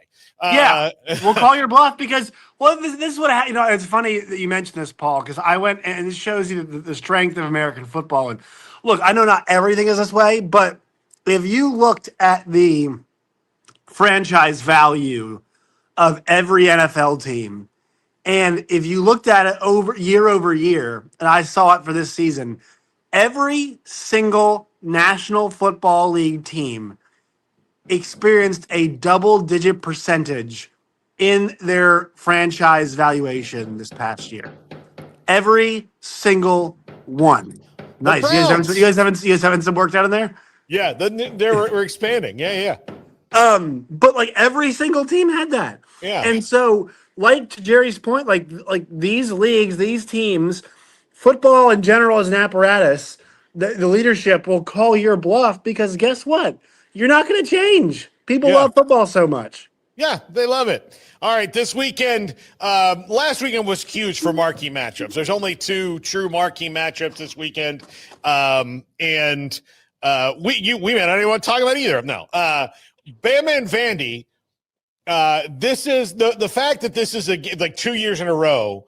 It goes from a game where people are turning on halfway through going, oh my God, is this really happening? To now it is appointment television for Diego Pavia and Vandy versus Alabama, which is, here's the other thing that happened to college football. A lot of these things that they've done have made it better and more competitive, where a Diego Pavia has another shot to beat Bama and go 2-0 as a Vanderbilt starter against Alabama, which hasn't happened.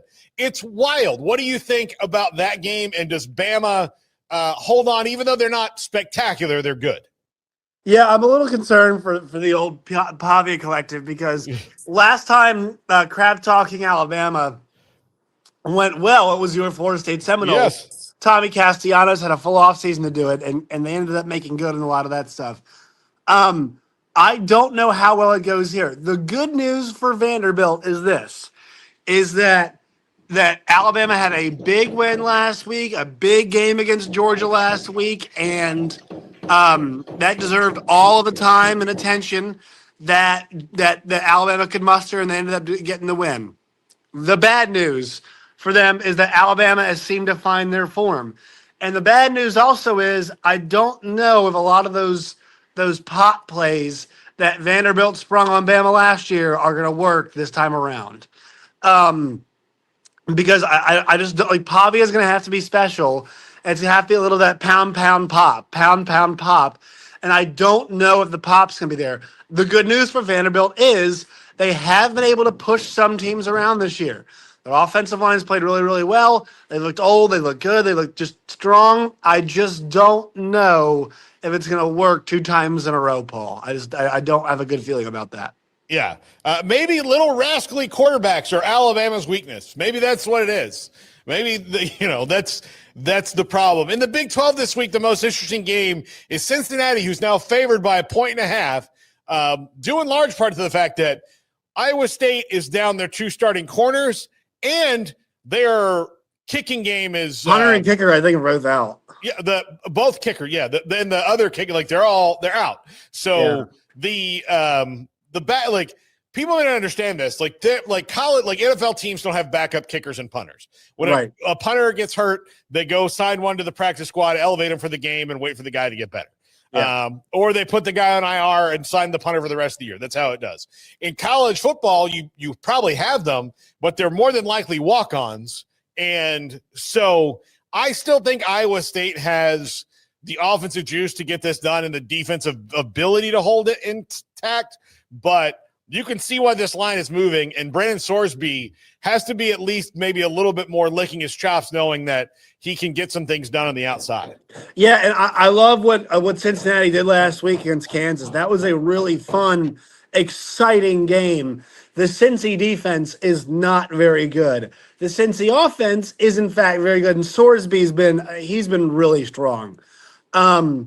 I think if Iowa State, they keep it like all these Big 12 games are, it's kind of like the fourth quarter, just kind of crapshoot, see what happens. But man, if Iowa State keeps it close, you gotta like what happens in the fourth quarter with Rocco Beck, and it's Becktober, brother. It's Becktober. So I mean, how many losses can Iowa State sustain and still sustain the excellence that Matt Campbell has gotten out of them?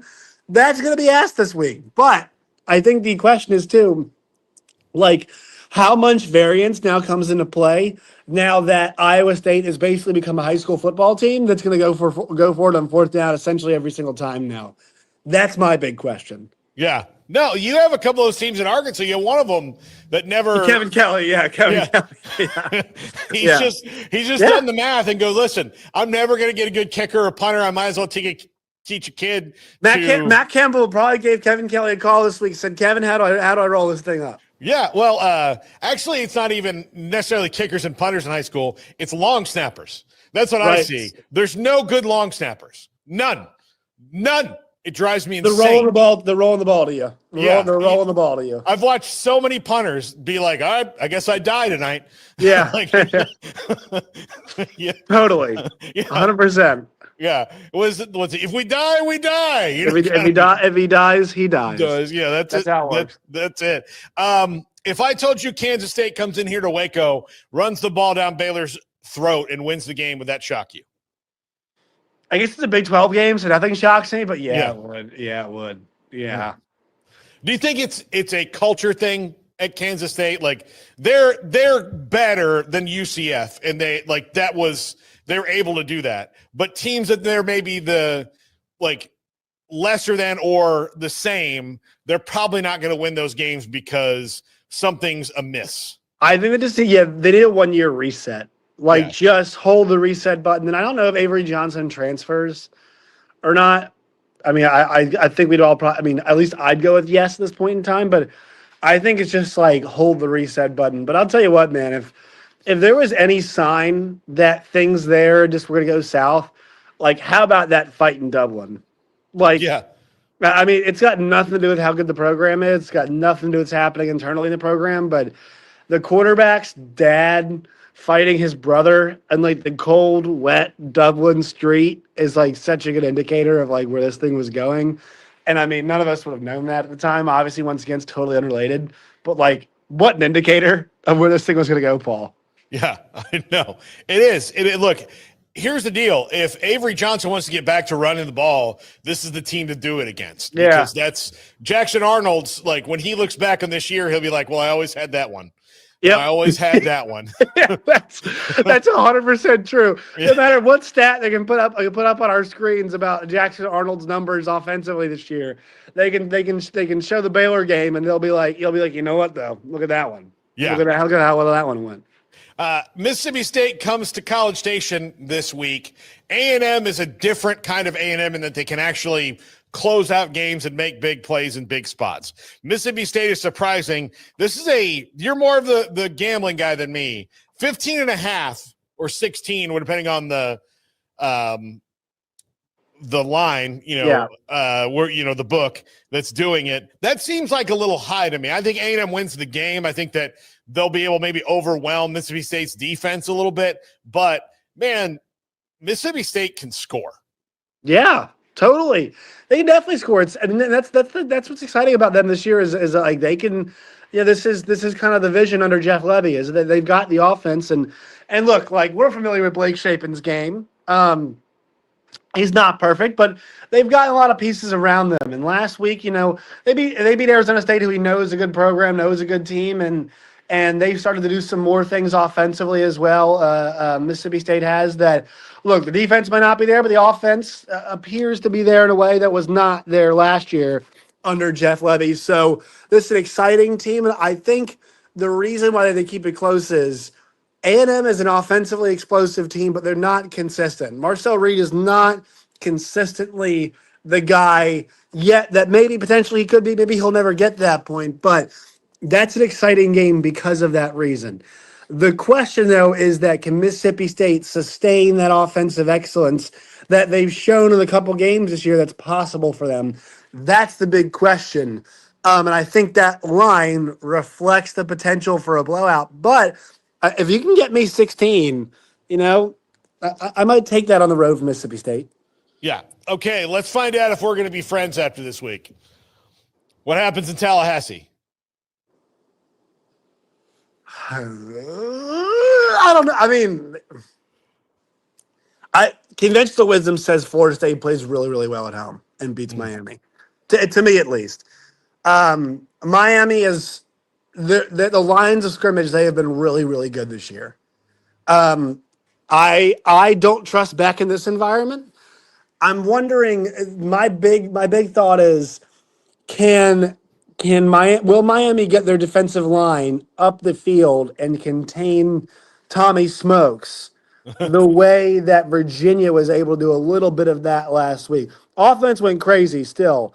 But I'm also wondering, can Florida State really bounce back defensively because they got lit up last week against Tony Elliott and company. They got exposed a little bit in their run defense for sure. Yeah.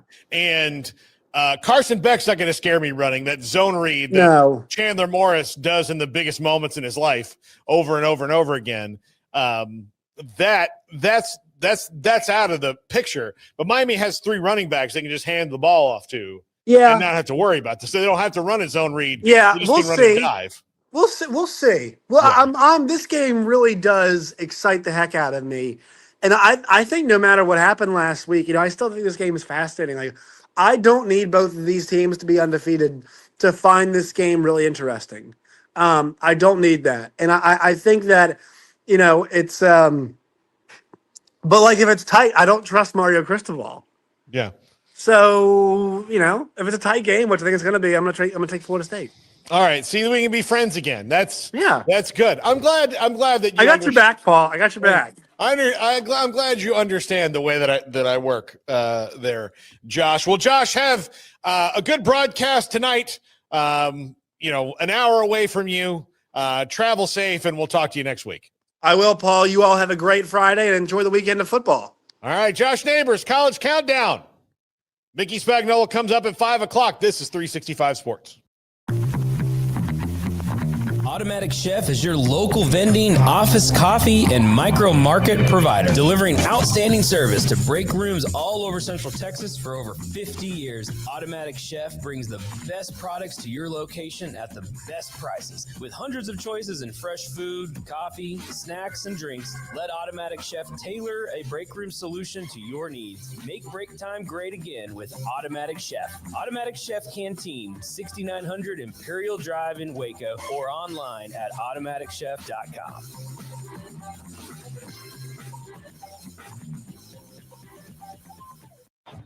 Baylor alumni are more than 160,000 strong. When we all join hands to support our university, we don't just move the needle, we move mountains. Working together, we create life-changing opportunities for students on the field, in the classroom, in the laboratory, and in life for generations to come. So get connected, get involved. Learn how at baylor.edu/alumni. There are 26 letters in the alphabet, over 600,000 words in the dictionary, and just 3 of them said together can change everything. Let's order pizza. Those 3 words lead to dough made from scratch and 3 fresh signature cheeses that blanket golden crust in a heavenly melt on Marco's Pizza that'll blow your mind. So visit marcos.com to order and stop by Marco's Pizza in Belmead, China Spring, Woodway, and in Robinson. Marco's. Pizza lovers get it.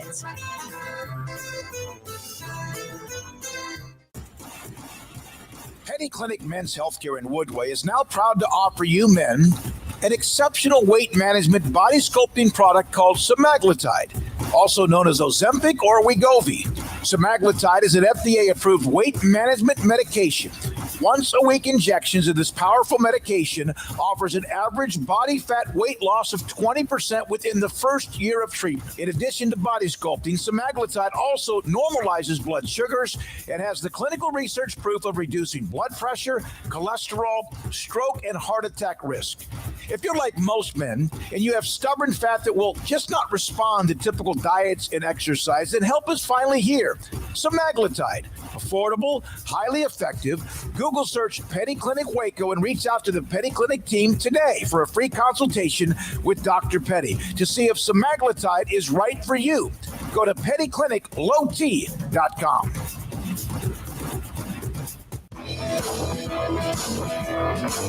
This is 365 Sports. Enjoying the show? Hit the like button and subscribe.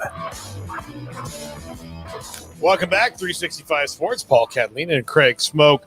Craig, we asked Zach Barnett about this game a little bit in Texas and Florida, and you know they are getting some players back healthy and all these kind of different things. But and look, Arch Manning struggled.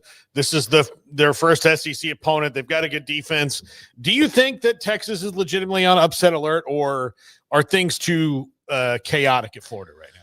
I think if Arch Manning is the Arch Manning pre-Sam Houston State, then yes. If he's the guy we saw peacocking against Sam Houston State, then no. It's really that simple to me. Their defense is excellent.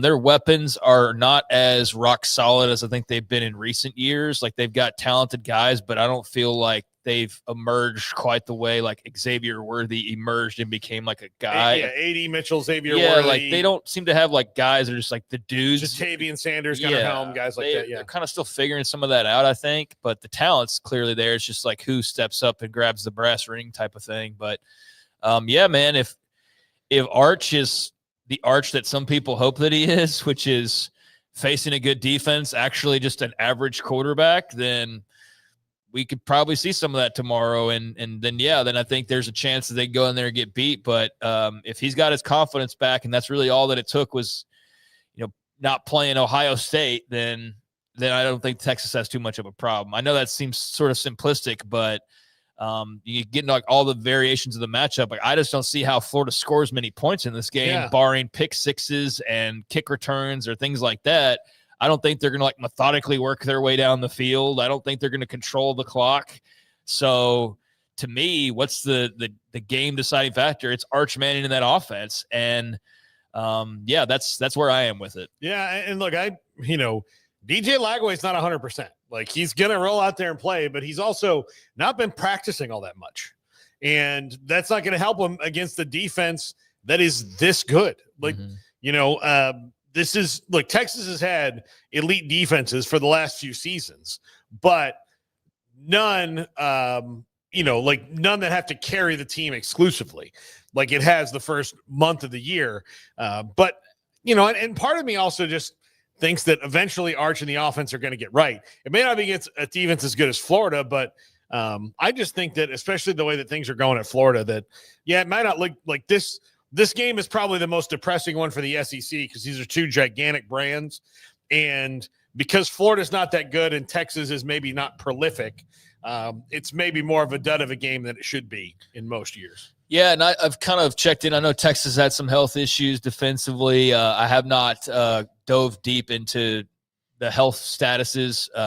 I haven't seen anything, though, that leads me to believe that, Texas has got a corner banged up or a safety banged up. Like, DJ Lagway is going to throw for 350 now. Like, there's no reason to believe that.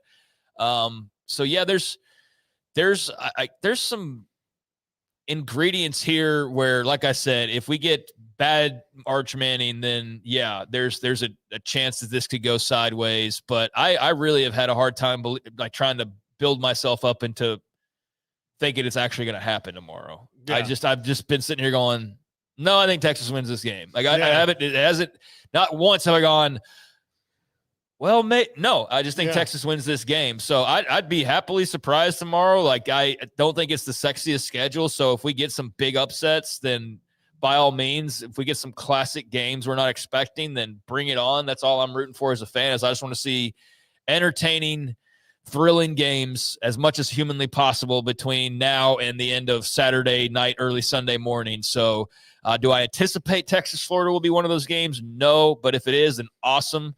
And I think there's more of a chance that Texas blows their brakes off to the point of Billy Napier's fired by Monday than I think there is of Florida upsetting them, in my opinion. I still think he's got another couple of weeks.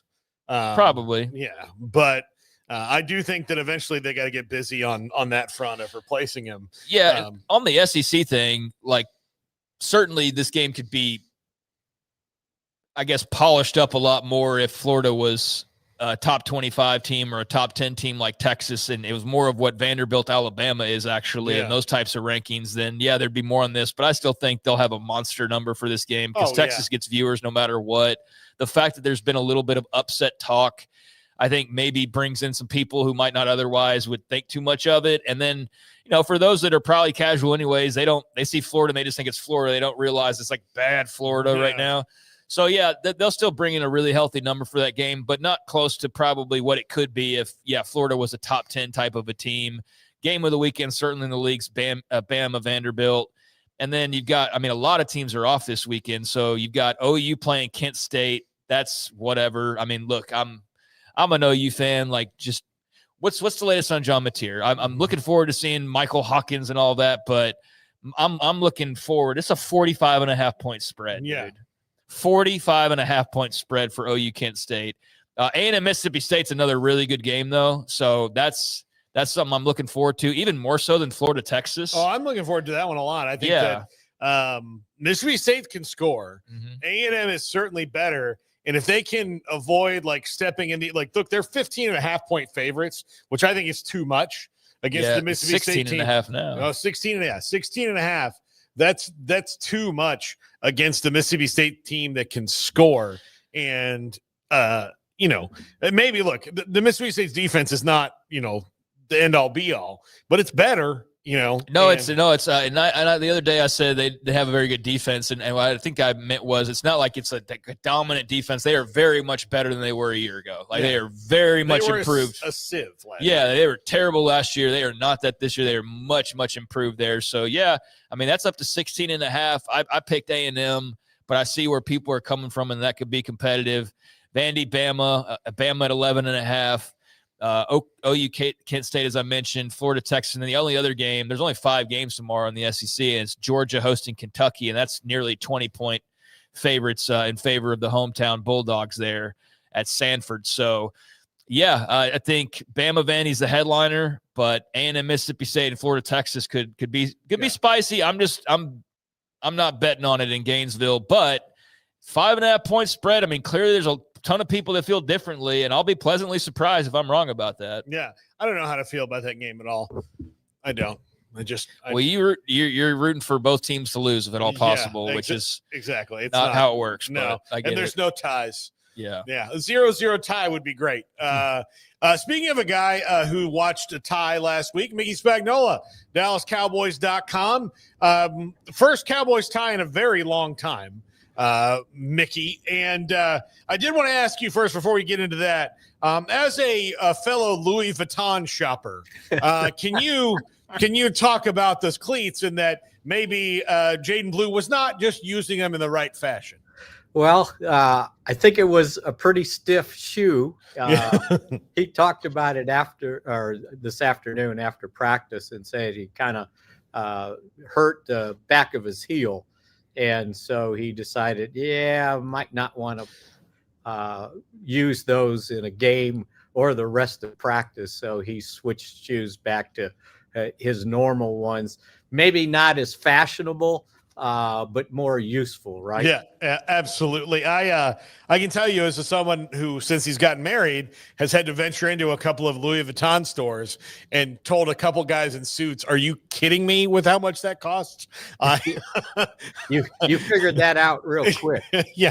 Well, here's what you do. You go to Seoul, South Korea, and go to Itaewon, where everything's a knockoff on these high end stuff, and you could afford it there. Well, here's the deal: the trip to Seoul and back with the thing is still cheaper than the thing probably I would buy here. Yeah, exactly. I'll go in the same day. I'll just jump off the plane, I'll save on the hotel. It's still cheaper for sure. Mickey, that tie last week, if I'm the Cowboys, I probably feel a little bit better about it than the Packers do, just because there were times in the Cowboys where they were down in that game where they couldn't get a stop, and then they did things well enough to win the game for the most part. But the Packers on the back end, when they got the ball back, I was shocked at their clock management and the decisions toward the end of that game. Well, I think there was two different feelings after that game. I think the Packers were relieved they didn't lose, and the Cowboys were disappointed they didn't win. Because, as you said, they had 5 leads in that game, including with 43 seconds to go in regulation, and gave up the tying field goal, and then had the lead in overtime and ended up with a tie. So, there were some good things they did in the game, but I don't know that you criticize them for tying. But I think from their own standpoint, winning it was the best outcome, and they were a little disappointed they let it get away from themselves. I mean, look, this is a new coaching staff. In spite of the fact that Brian Schottenheimer was here, most of the rest of the staff is new. This is a new team in that regard. And so early in the season, you still have to find some sort of identity of who you're going to be and how you're going to overcome your difficulties. So I do think that there were probably more positives than there were more new positives in that game than I think new negatives. And I think that, Paul, let's put it this way. They scored 40 points. Exactly. Right? Yeah.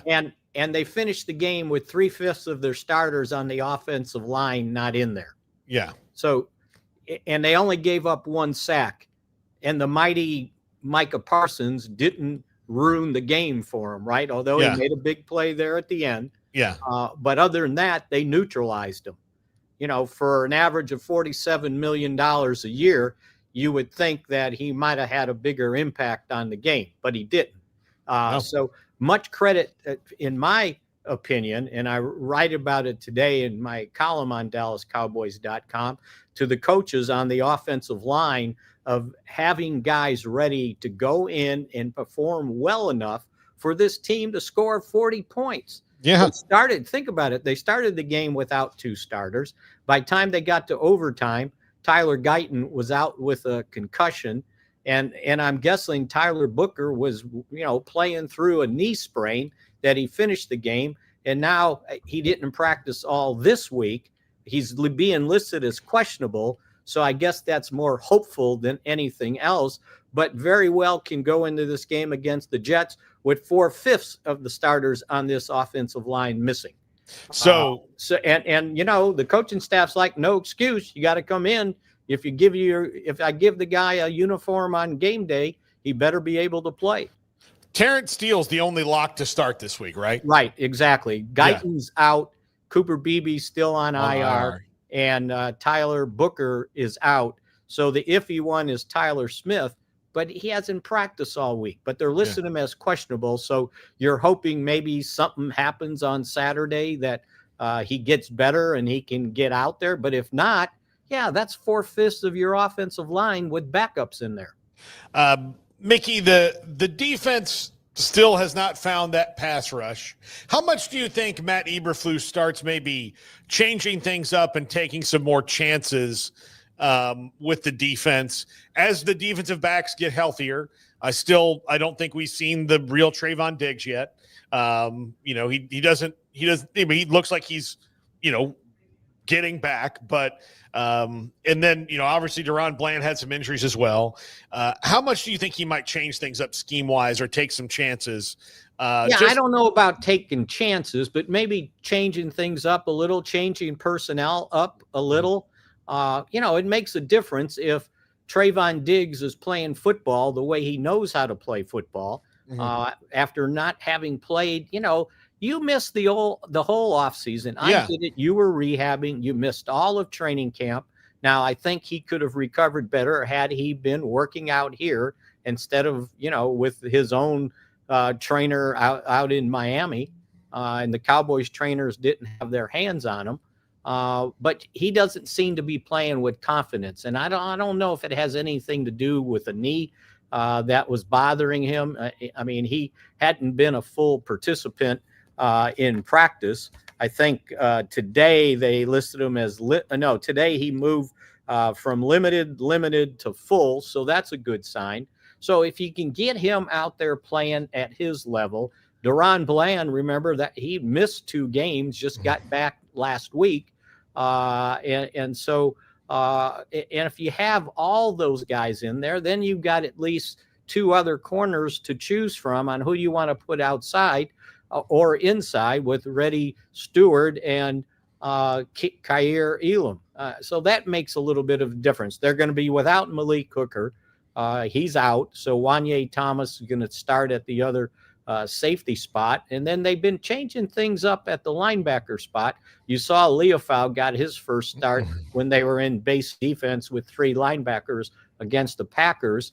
And they're trying to move Shamar James, their 5th round draft choice linebacker, in there. He's awfully athletic. Now he just needs to know, what to do. There's going to be some changes there. I bet Donovan Ezeruku gets his first start. I think he's playing well at defensive end. And I'm saying playing well because the last 2 possessions the Packers had, they forced him to kick field goals.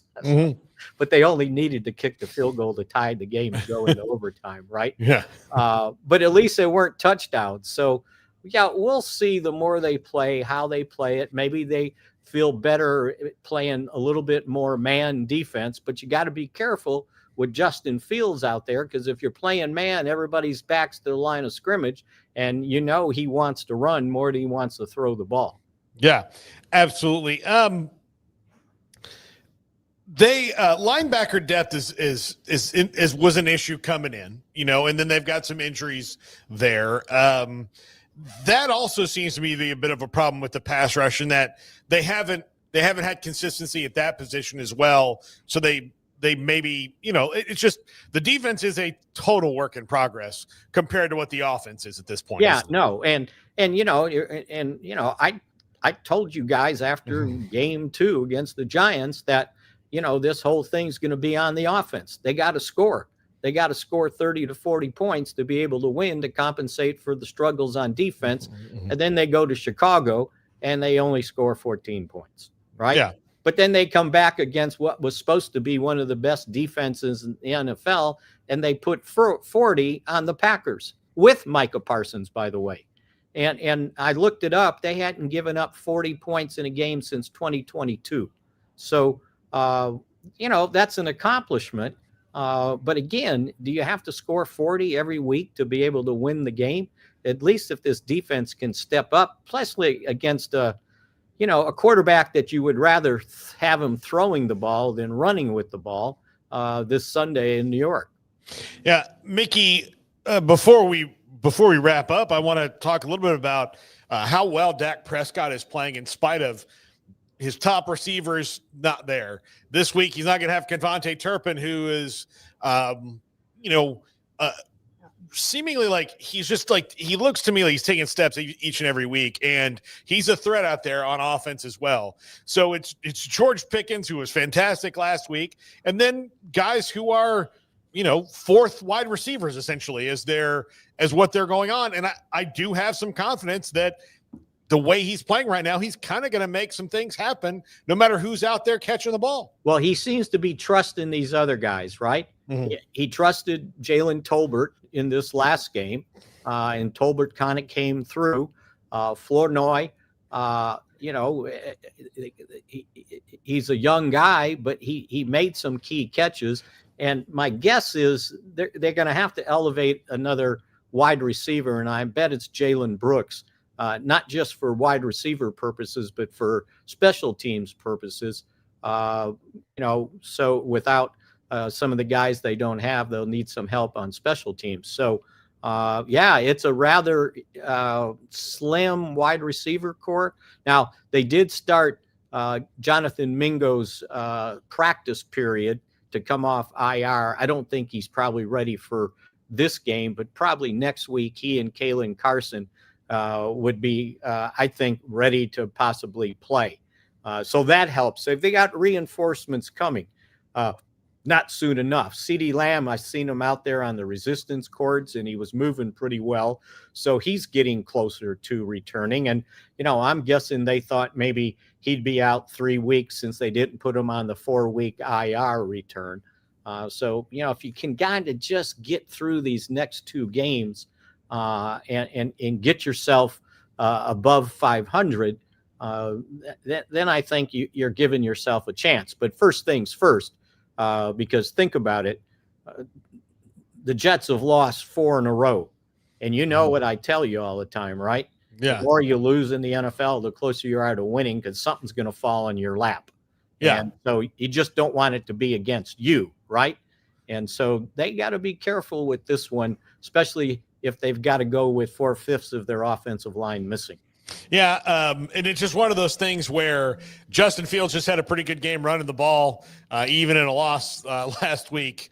Look, this is a defense that's we just talked about. It's totally in flux right now.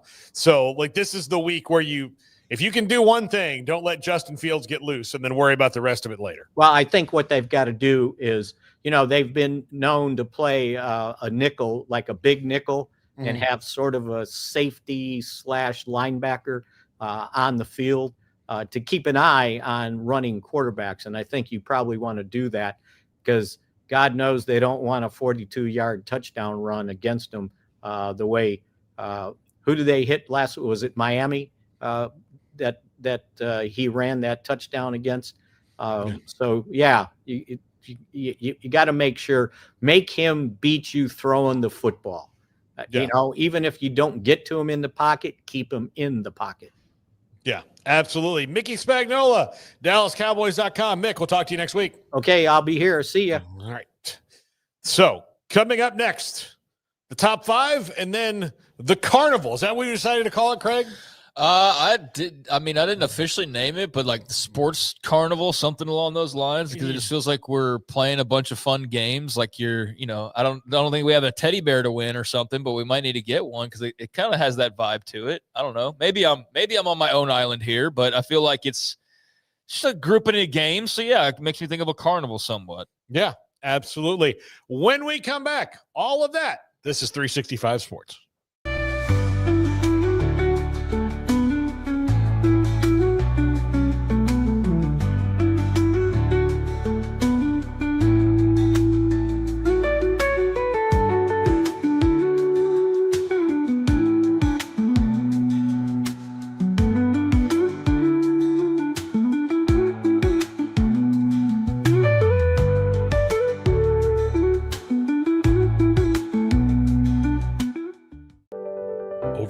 by your inbox? Clean Email is here to help. Organize, clean, and manage your emails with powerful automation tools.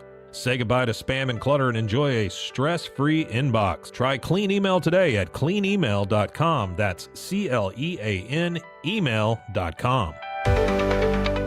Founded in 1910, Samsonite is the world leader in durable, high-quality luggage and travel accessories. Made to the highest standards, our products won't let you down. We give you the confidence to get out there and explore.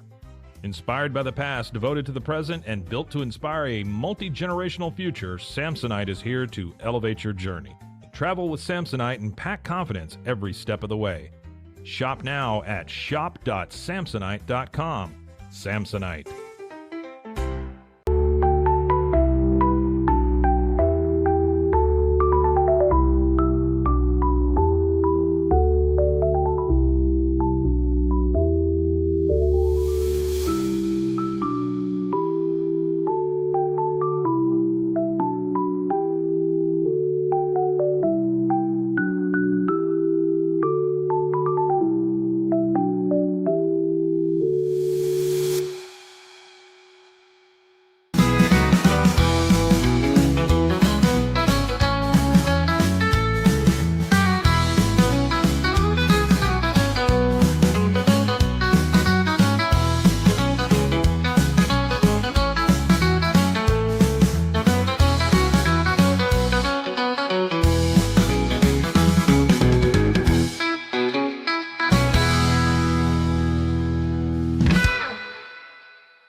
This is Paul Catalina's Top 5. Welcome into Paul Catalina's Top 5. Still over here for construction reasons, at least for this week. We'll see what happens next week. But exciting things are coming to the studio here at 365 Sports. And, of course, we're brought to you by Flag and Anthem. Questions I need answers to, Big 12 edition. I'll jump into other conferences as we go along. I thought I would start in the Big 12 since our audience probably a little more Big 12 centric. Number 5, and this could be good news for Baylor this weekend if he decides to continue not to do it. Now, he did have 75 yards rushing last week, which is a season high, but why won't Avery run? Why? What are they doing with that offense right now that doesn't allow for the most athletic quarterback in the Big 12 to not be his natural self? Yes, I know you had to develop him as a passer, but he's looked herky-jerky all year and indecisive. I say you got a Lamborghini, you drive it fast. You don't buy it for those other features. You buy it to go fast, and they've got to let him be a Lamborghini and not an SUV. Right here. They've had him driving people to soccer practice all year, and that's not working. So right now, you're a Lamborghini, Avery. Be a Lamborghini. Number 4, how does Coach Prime shake things up? The talent on this roster is certainly less than it was a year ago. And I read an article today about the portal in regards to North Carolina, and one of the comments I saw about it was, this is not Deion Sanders' 2023 portal anymore, where he pulled in guys like Travis Hunter and his son and, the other wide receivers like Will Shepherd and all that. The portal is different now because of revenue sharing. Well, he certainly found that out in the offseason, and he's going to have to build this team a little bit more through high school recruiting than he did in the past. But how do you shake things up with this roster this year? I'm not sure that you can, outside of maybe changing the play caller, taking a new strategy on defense. Those are questions. There's a lot of questions about Colorado, but this one might be, how can you develop your team? How does Juju Lewis get better to be the starting quarterback next year? How does Jordan Seaton get better to be one of the best starting left tackles in the league? How do your young players get better throughout the year and then see what you can win? Because right now, this is not a Colorado team that really scares anybody like they did a year ago. Number 3, does Baylor have enough talent on defense to improve? I actually think that they do. I think that they've got a lot of athleticism and a lot of skill over there. I think they may to make some scheme tweaks. I worry about their size up front, but for the rest of their schedule, they will be playing teams that are not generally much bigger than them. So they should be able to maybe counteract that better than they have in the early part of the season, playing some of the better teams on their schedule. it was so front loaded that maybe now they can kind of adjust to that.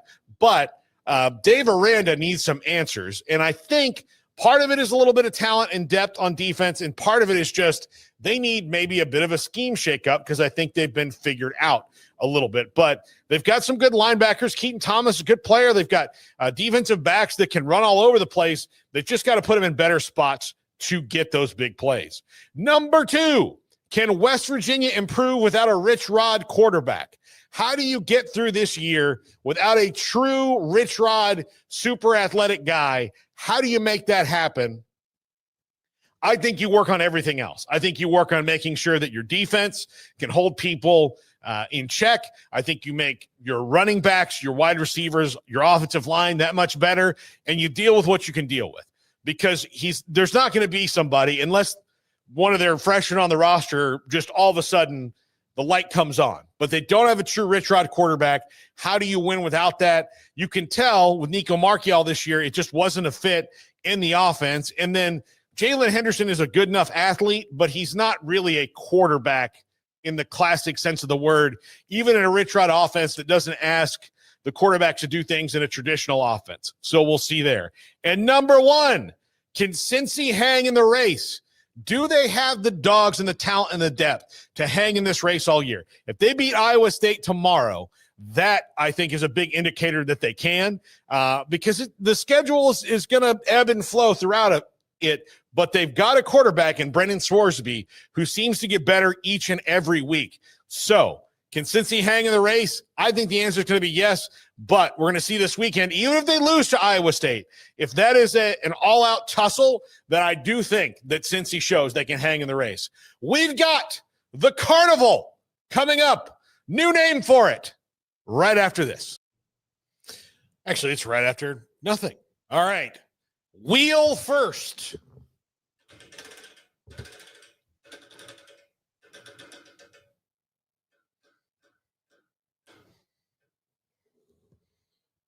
Dumbest injury you've ever suffered. Have you ever had a dumb injury, Craig? Yeah, actually, like a year ago, I made the really stupid decision to try to change a light bulb on a 12-foot ceiling. And the only way to get up there was to put a chair on top of a dining room table. And it just didn't factor in the slickness. And so I got on top of the table and then on top of the chair, and in trying to get down, just lost track of where my foot was going and fell about a good 10 feet and hurt my wrist. And I don't know how I didn't break it, but it hurt. I thought I broke it, and I was really pissed at myself because how stupid, but it could have been so much worse. And I realized now, like my brother-in-law said, like, dude, that was stupid. Like you could have like broken your neck. And I was like, yeah. Now I realize that. Now I'll never do that again. You can get one of those little things. Yeah. I was in that moment. I was bound and determined to change that light bulb, and I just needed to realize I'm not 18 years old and bulletproof anymore. So yeah, that was recently, and definitely an age reality check of that could have been really, really bad if it was just a few inches to the left or to the right because of the way that I landed. So fortunate to come out of that with only a sprained wrist that lasted about a week or so. So yeah, that's mine. Don't really have any others that are all that major to speak of, thankfully. Yeah, I could answer this in a lot of different ways. Rounding the bases? Yeah, rounding the bases in a game we were winning by 18 runs, popping both my hamstring strings. I don't feel that one is as much dumb as it just was like not realizing how old I was in the moment. Right. The dumbest one happened I think it was like 30. Well, that's the question, is the dumbest one. Yeah, the dumbest one. Like it wasn't the dumbest. The dumbest one would have been it wasn't completely my fault, but it did happen. So I was living with two other guys, and one of them's cousin had this dog, this little yip yip dog, and they had come in the morning very early after I'd been up late doing a high school game on a Saturday, and or doing something. I don't know, but I can't remember what time of year it was. But they brought the dog over, and it was just yipping at Woodrow, who was a puppy at the time. And so like it was just, it would not stop barking. I couldn't sleep. So I was like, I'm going to go take this dog out. I knew it was coming, and I did not pay attention to the steps on the stairs, and I hit one that had like a little bit of carpet, like, rubbed off, where it's kind of slick, and I fell all the way down the stairs and broke my big toe. And I was in, it was a 10 pain. I was so, it was worse than the hamstrings hurt a lot. The broken toe, I was just in so much pain. And I remember thinking, while I was at the emergency room, I'm sorry I said anything bad about Deion Sanders and turf toe. I could not function. My dad took me to the emergency room, and the doctor's like, how'd you do this? I said, I was going downstairs to let the dog out and slipped on the stairs. And he was like, weren't watching what you were doing. Where is it? No, wasn't watching what I was doing. That's probably about 90% of what they see is not paying attention to what you're doing, I would guess. Yeah. That's a pretty large percentage. Yeah, that's probably the dumbest one. But I've tripped in a lot of holes and things, and I've had bad injuries, but I've had some owies. But yeah, for sure. The broken toe and the hamstrings are the two worst I've ever had. So it's time for trivia, one of which Andrew says has video accompaniment, which is the second one, right, Andrew? Okay. All right. Auburn and Mississippi State once played a game that ended with one of the strangest final scores in college football history, 3-2. What year did this infamous game take place? Don't have the slightest clue. Yeah. Andrew's too smart to tip us off with the emojis now that we've unlocked that the first couple of weeks. So, yeah, I don't know, man. Do you have a strong guess here? Part of the thing makes you think it was probably one of the two in the middle, but 2008, that outlier there. I feel like we remember a 3-2 game in 2008. Yeah. I don't know. I was maybe not totally checked in at that point in 2008. It might have been somewhere else mind-wise in life. So, yeah, maybe that happened, and I just have no recollection whatsoever of that. But I'm going to say 1932. I'm not going to say the advent of World War I, which is a nice little emoji there. Yeah, I was wondering, if that was it's World War I. Locomotive, World War I, radio, iPhone. I'll go 1932. I don't. Oh, okay. my God. Jesus. Why do I not remember this? Yeah. Huh. I knew it should have been 2008. It was the only one with the 2 in front of it. That was the hint. Yeah, I have no recollection of this whatsoever. Yeah. So sorry that I don't remember it. But, yeah, leather helmet days. Okay. September 13th, 08, Auburn escaped Starkville with a 3-2 win. Mississippi State finished with 116 total yards, went 0 for 14 on third downs. Yeah, that's when they were bitching about Big 12 and they're gimmicky. No, they're bragging about this type of game and acting as though it was the challenge of college football. 9-6 national championship. Oh yeah, the big 9. Oh, it's just good defense. Hey now, it's just good defense. What? There are people that actually get on shows like this and go, what SEC propaganda? Point it out to me. That kind of shit. That's what I'm talking about. 6-9-6. Oh, what a classic defensive battle. If it happened anywhere else, you would be complaining about how terrible these teams are. Give me a break. If this, I would ask those same people. If you watch, that's the national championship game. If you watch the Super Bowl and it was 9-6. Oh God, dude, it would be awful. Everybody would be complaining about it. Yeah, no, that's it. Yeah, that was when it was convenient to say. Now the defenses are still great, but the offenses are so much better. It's not. If it was another league, though, we know how that would be. The defenses suck, and never mind, whatever. Yeah. That's the propaganda. So when people ask that dumb question, which I've seen from more than a couple hosts, what SEC propaganda? Give me a break. I totally whiffed on this. I should know that being in this last 20 years, but I just don't remember that at all. It's embarrassing for us. Yeah. Congratulations, Andrew. You made us outthink ourselves once again. In 1971, one astronaut became the first and only person to play golf on the moon, hitting 2 balls with a makeshift club. Who swung on the lunar surface? I know this. I have no idea. Think it's Pete Conrad. I think it's Pete Conrad.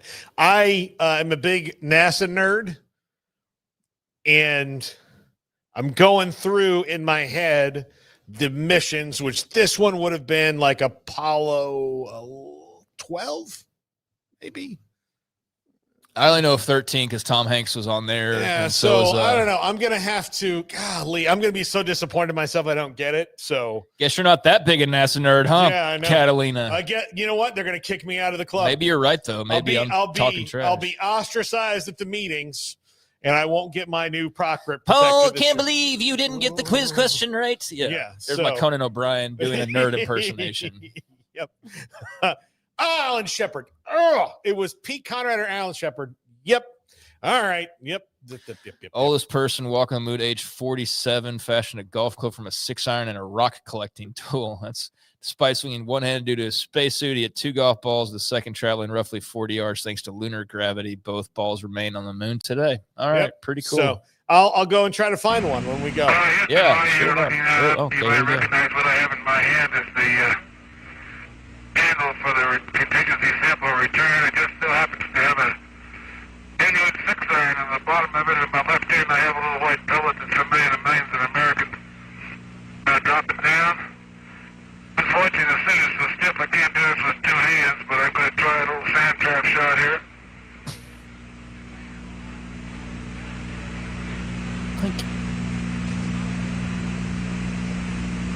All right.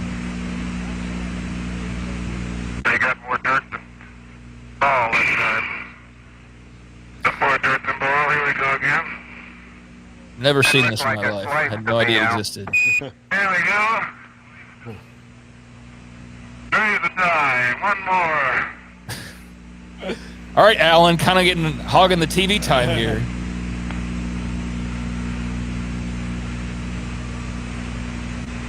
I got some dirt there. Miles and miles and miles. Well, the other guys are like, we're working. We only had 3 golf balls. I wanted to take a shot, but thanks, Alan. Yeah. A-hole for hogging the glory here. Yeah, I mean, You know what, though? You see those shadows and the way the sun would have meant that. I'm just kidding. I don't want to get in this conversation. Hey, look. I don't think that shadow would have been cast if it was really on the moon. So Yeah. I don't know about this. Listen, that gets you on Rogan. Yeah, Keep right. going. It'll get you on Rogan. All right. Well, Yeah. that's cool. I didn't know that even existed. Yeah. That whole clip there. So. Yeah, I knew it. I should have known it. Golly. Well, one less hobby I have. All right, polls. Can Live Golf recover from its $461 million financial loss? No, it's an unsustainable model. And yes, no. Here's the thing about Live Golf. The Saudis don't really care that it makes money right now. Yeah, but I mean, eventually they're going to. Yeah, I mean, at some point you have to care because that's how you run out of it, no matter how much you have of it. And man, what a life-altering moment that will be when they go to drill down at some point in maybe 1,000 years from now, or maybe it's 10 or 15, or maybe it's 100. I have no idea. But that one time they go to put the equipment in there and get that oil out, and it's like nothing's coming back. Oh, wait a second. And that's the end of the Saudi empire, basically. Yeah. So that's why they're extending their arms into everything else they can. So, I mean, they could certainly keep it going, but I think at some point, no matter how much money you have, if you're losing $500 million a year, I don't think that you're really getting anything done that you're trying to do. Like, how has it changed golf other than for the worse, honestly? Yeah. I mean, it's great if you've benefited from the money, which plenty of guys Which have. is like 25 Which guys. is like 25 guys who all would probably right now cross back over if all things were equal. Like, Yeah. it's only the money that separates it. So, I mean, yeah, I think they could probably go a while longer if they wanted to do it almost out of spite, like to show people like, yeah, we can still do this. But like, what point are you proving? And you're just burning $500 million a year to be a very clear second place when you were supposed to be the new number one. So, yeah, I think it's unsustainable. Ultimately, over the long haul, it just doesn't make any business sense for the Saudis at this point. It's not doing them any good whatsoever. No. They've got all these other enterprises they're reaching into that I think are like better, like boxing, that get more of a return on than Live Golf. Live Golf, compared to the way it was talked about to really what it's actually been, I haven't thought about Live Golf in the last year until this question was just asked. I only think about it when it comes to the majors and you see the guys that, show up and play on those that have been playing, and then they're like, hey, why don't they win? And you're like, well, they play 18 less holes a week, and yeah, it seems like a really cush gig for those top guys that got that money. But as a business model and as a company, it doesn't seem like it's really going to ever prosper the way they hoped it would. No, golly, you would think that Phil Mickelson would have people's best interest at heart. How much of that money is just the salaries too? Yeah, I mean that's a $460+ million. That's probably what they're losing most of the money on. I'm sure they are. If you're paying a guy like John Rahm like $80 million a year or whatever they are, right, to go show up at these things, I'd say that's definitely like, where could we cut costs? Player salary would be where you would start most likely. Well, that's the only way they were going to get them over, was to money whip them into oblivion. All right, next poll. After traveling to Europe, the Americans, and eventually Oceania, where the NFL go next? Take it to Asia, Middle East next. Try Africa. Enough globetrotting. USA. Yeah, I think I'm with the enough globetrotting. I don't care about these global games. I understand the purpose is, hey, we've already tapped out America. Where can we go get more money? That's what all of these companies are doing now. I always use the WWE as an example, but it's just like a second love for me. So there's a lot of parallels. And for a long time, they only toured in the U.S., and they've completely changed like the structure of how they even tour now. It's far, far less touring than it used to be when it was like 5 nights a week. It's like twice a week now. It's like the cushest gig in the world, and they're making more money than ever. But what they've now done is they started going like, well, we didn't tap the European or the Asian market as much as we should have, or Oceania. And so that's all they're doing now is just going overseas. Like every chance they get, it's like France and Belgium and Germany and Australia and New Zealand, and like they're hardly in the US except for like the Monday, Friday shows half the time. So that's what everybody's doing, including now college sports. And I'm with the enough globetrotting crowd. I want to see this game played in Ames, freaking Iowa, not in London, England, dude. Yeah. If they're going to do it, there's 2 places I would like to see it. One of them is not a choice on this list. Sydney, Australia would be fun. I think they do, like they have a nice little. What, they are playing in Sydney? Yeah, they do have. They have Sydney. Okay. Yeah. Okay. So, you didn't list Australia. So, Oceania. Okay.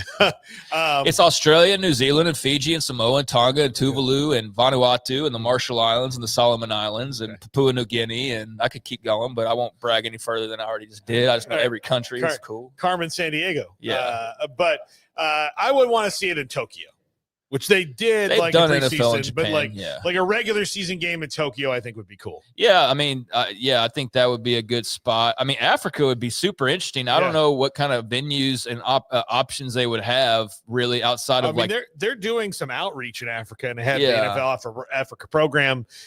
I just don't know, like, where are you gonna play? Yeah, I don't know where there's a facility that could even house something like that. I mean, maybe a soccer stadium in Johannesburg or something. Yeah. I don't know, but yeah, like the Middle East thing, I'm not real high on because of exactly what we've been talking about throughout. And Asia would probably, if I had to pick one of the 3, I don't know, Asia or Africa would be my pick.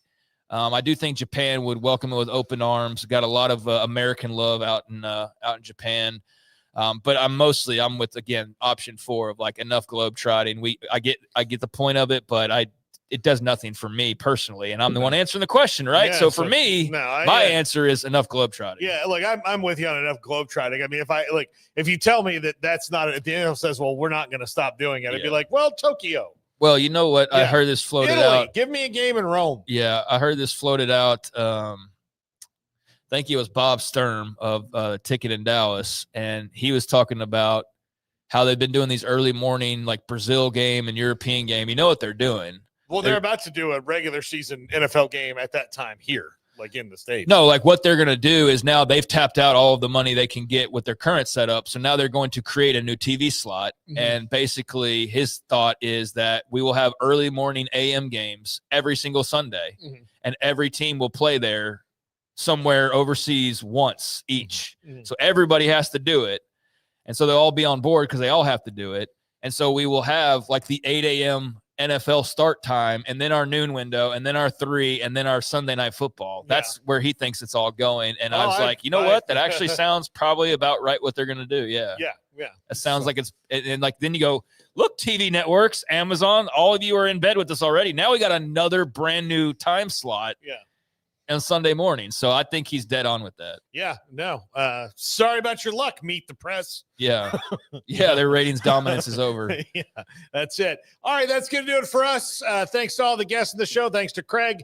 Thanks to Andrew. And thanks to Garrett. And good luck to Brandon and Macy tomorrow as they embark on the new journey of love and marriage. Yeah, good luck to Brandon Lowe, our producer, who's getting married. Big step in life. So please, before you go, hit that like and subscribe button and have a great weekend, everybody. We do appreciate it. And I guess we'll talk to you on Monday. All right. Bye.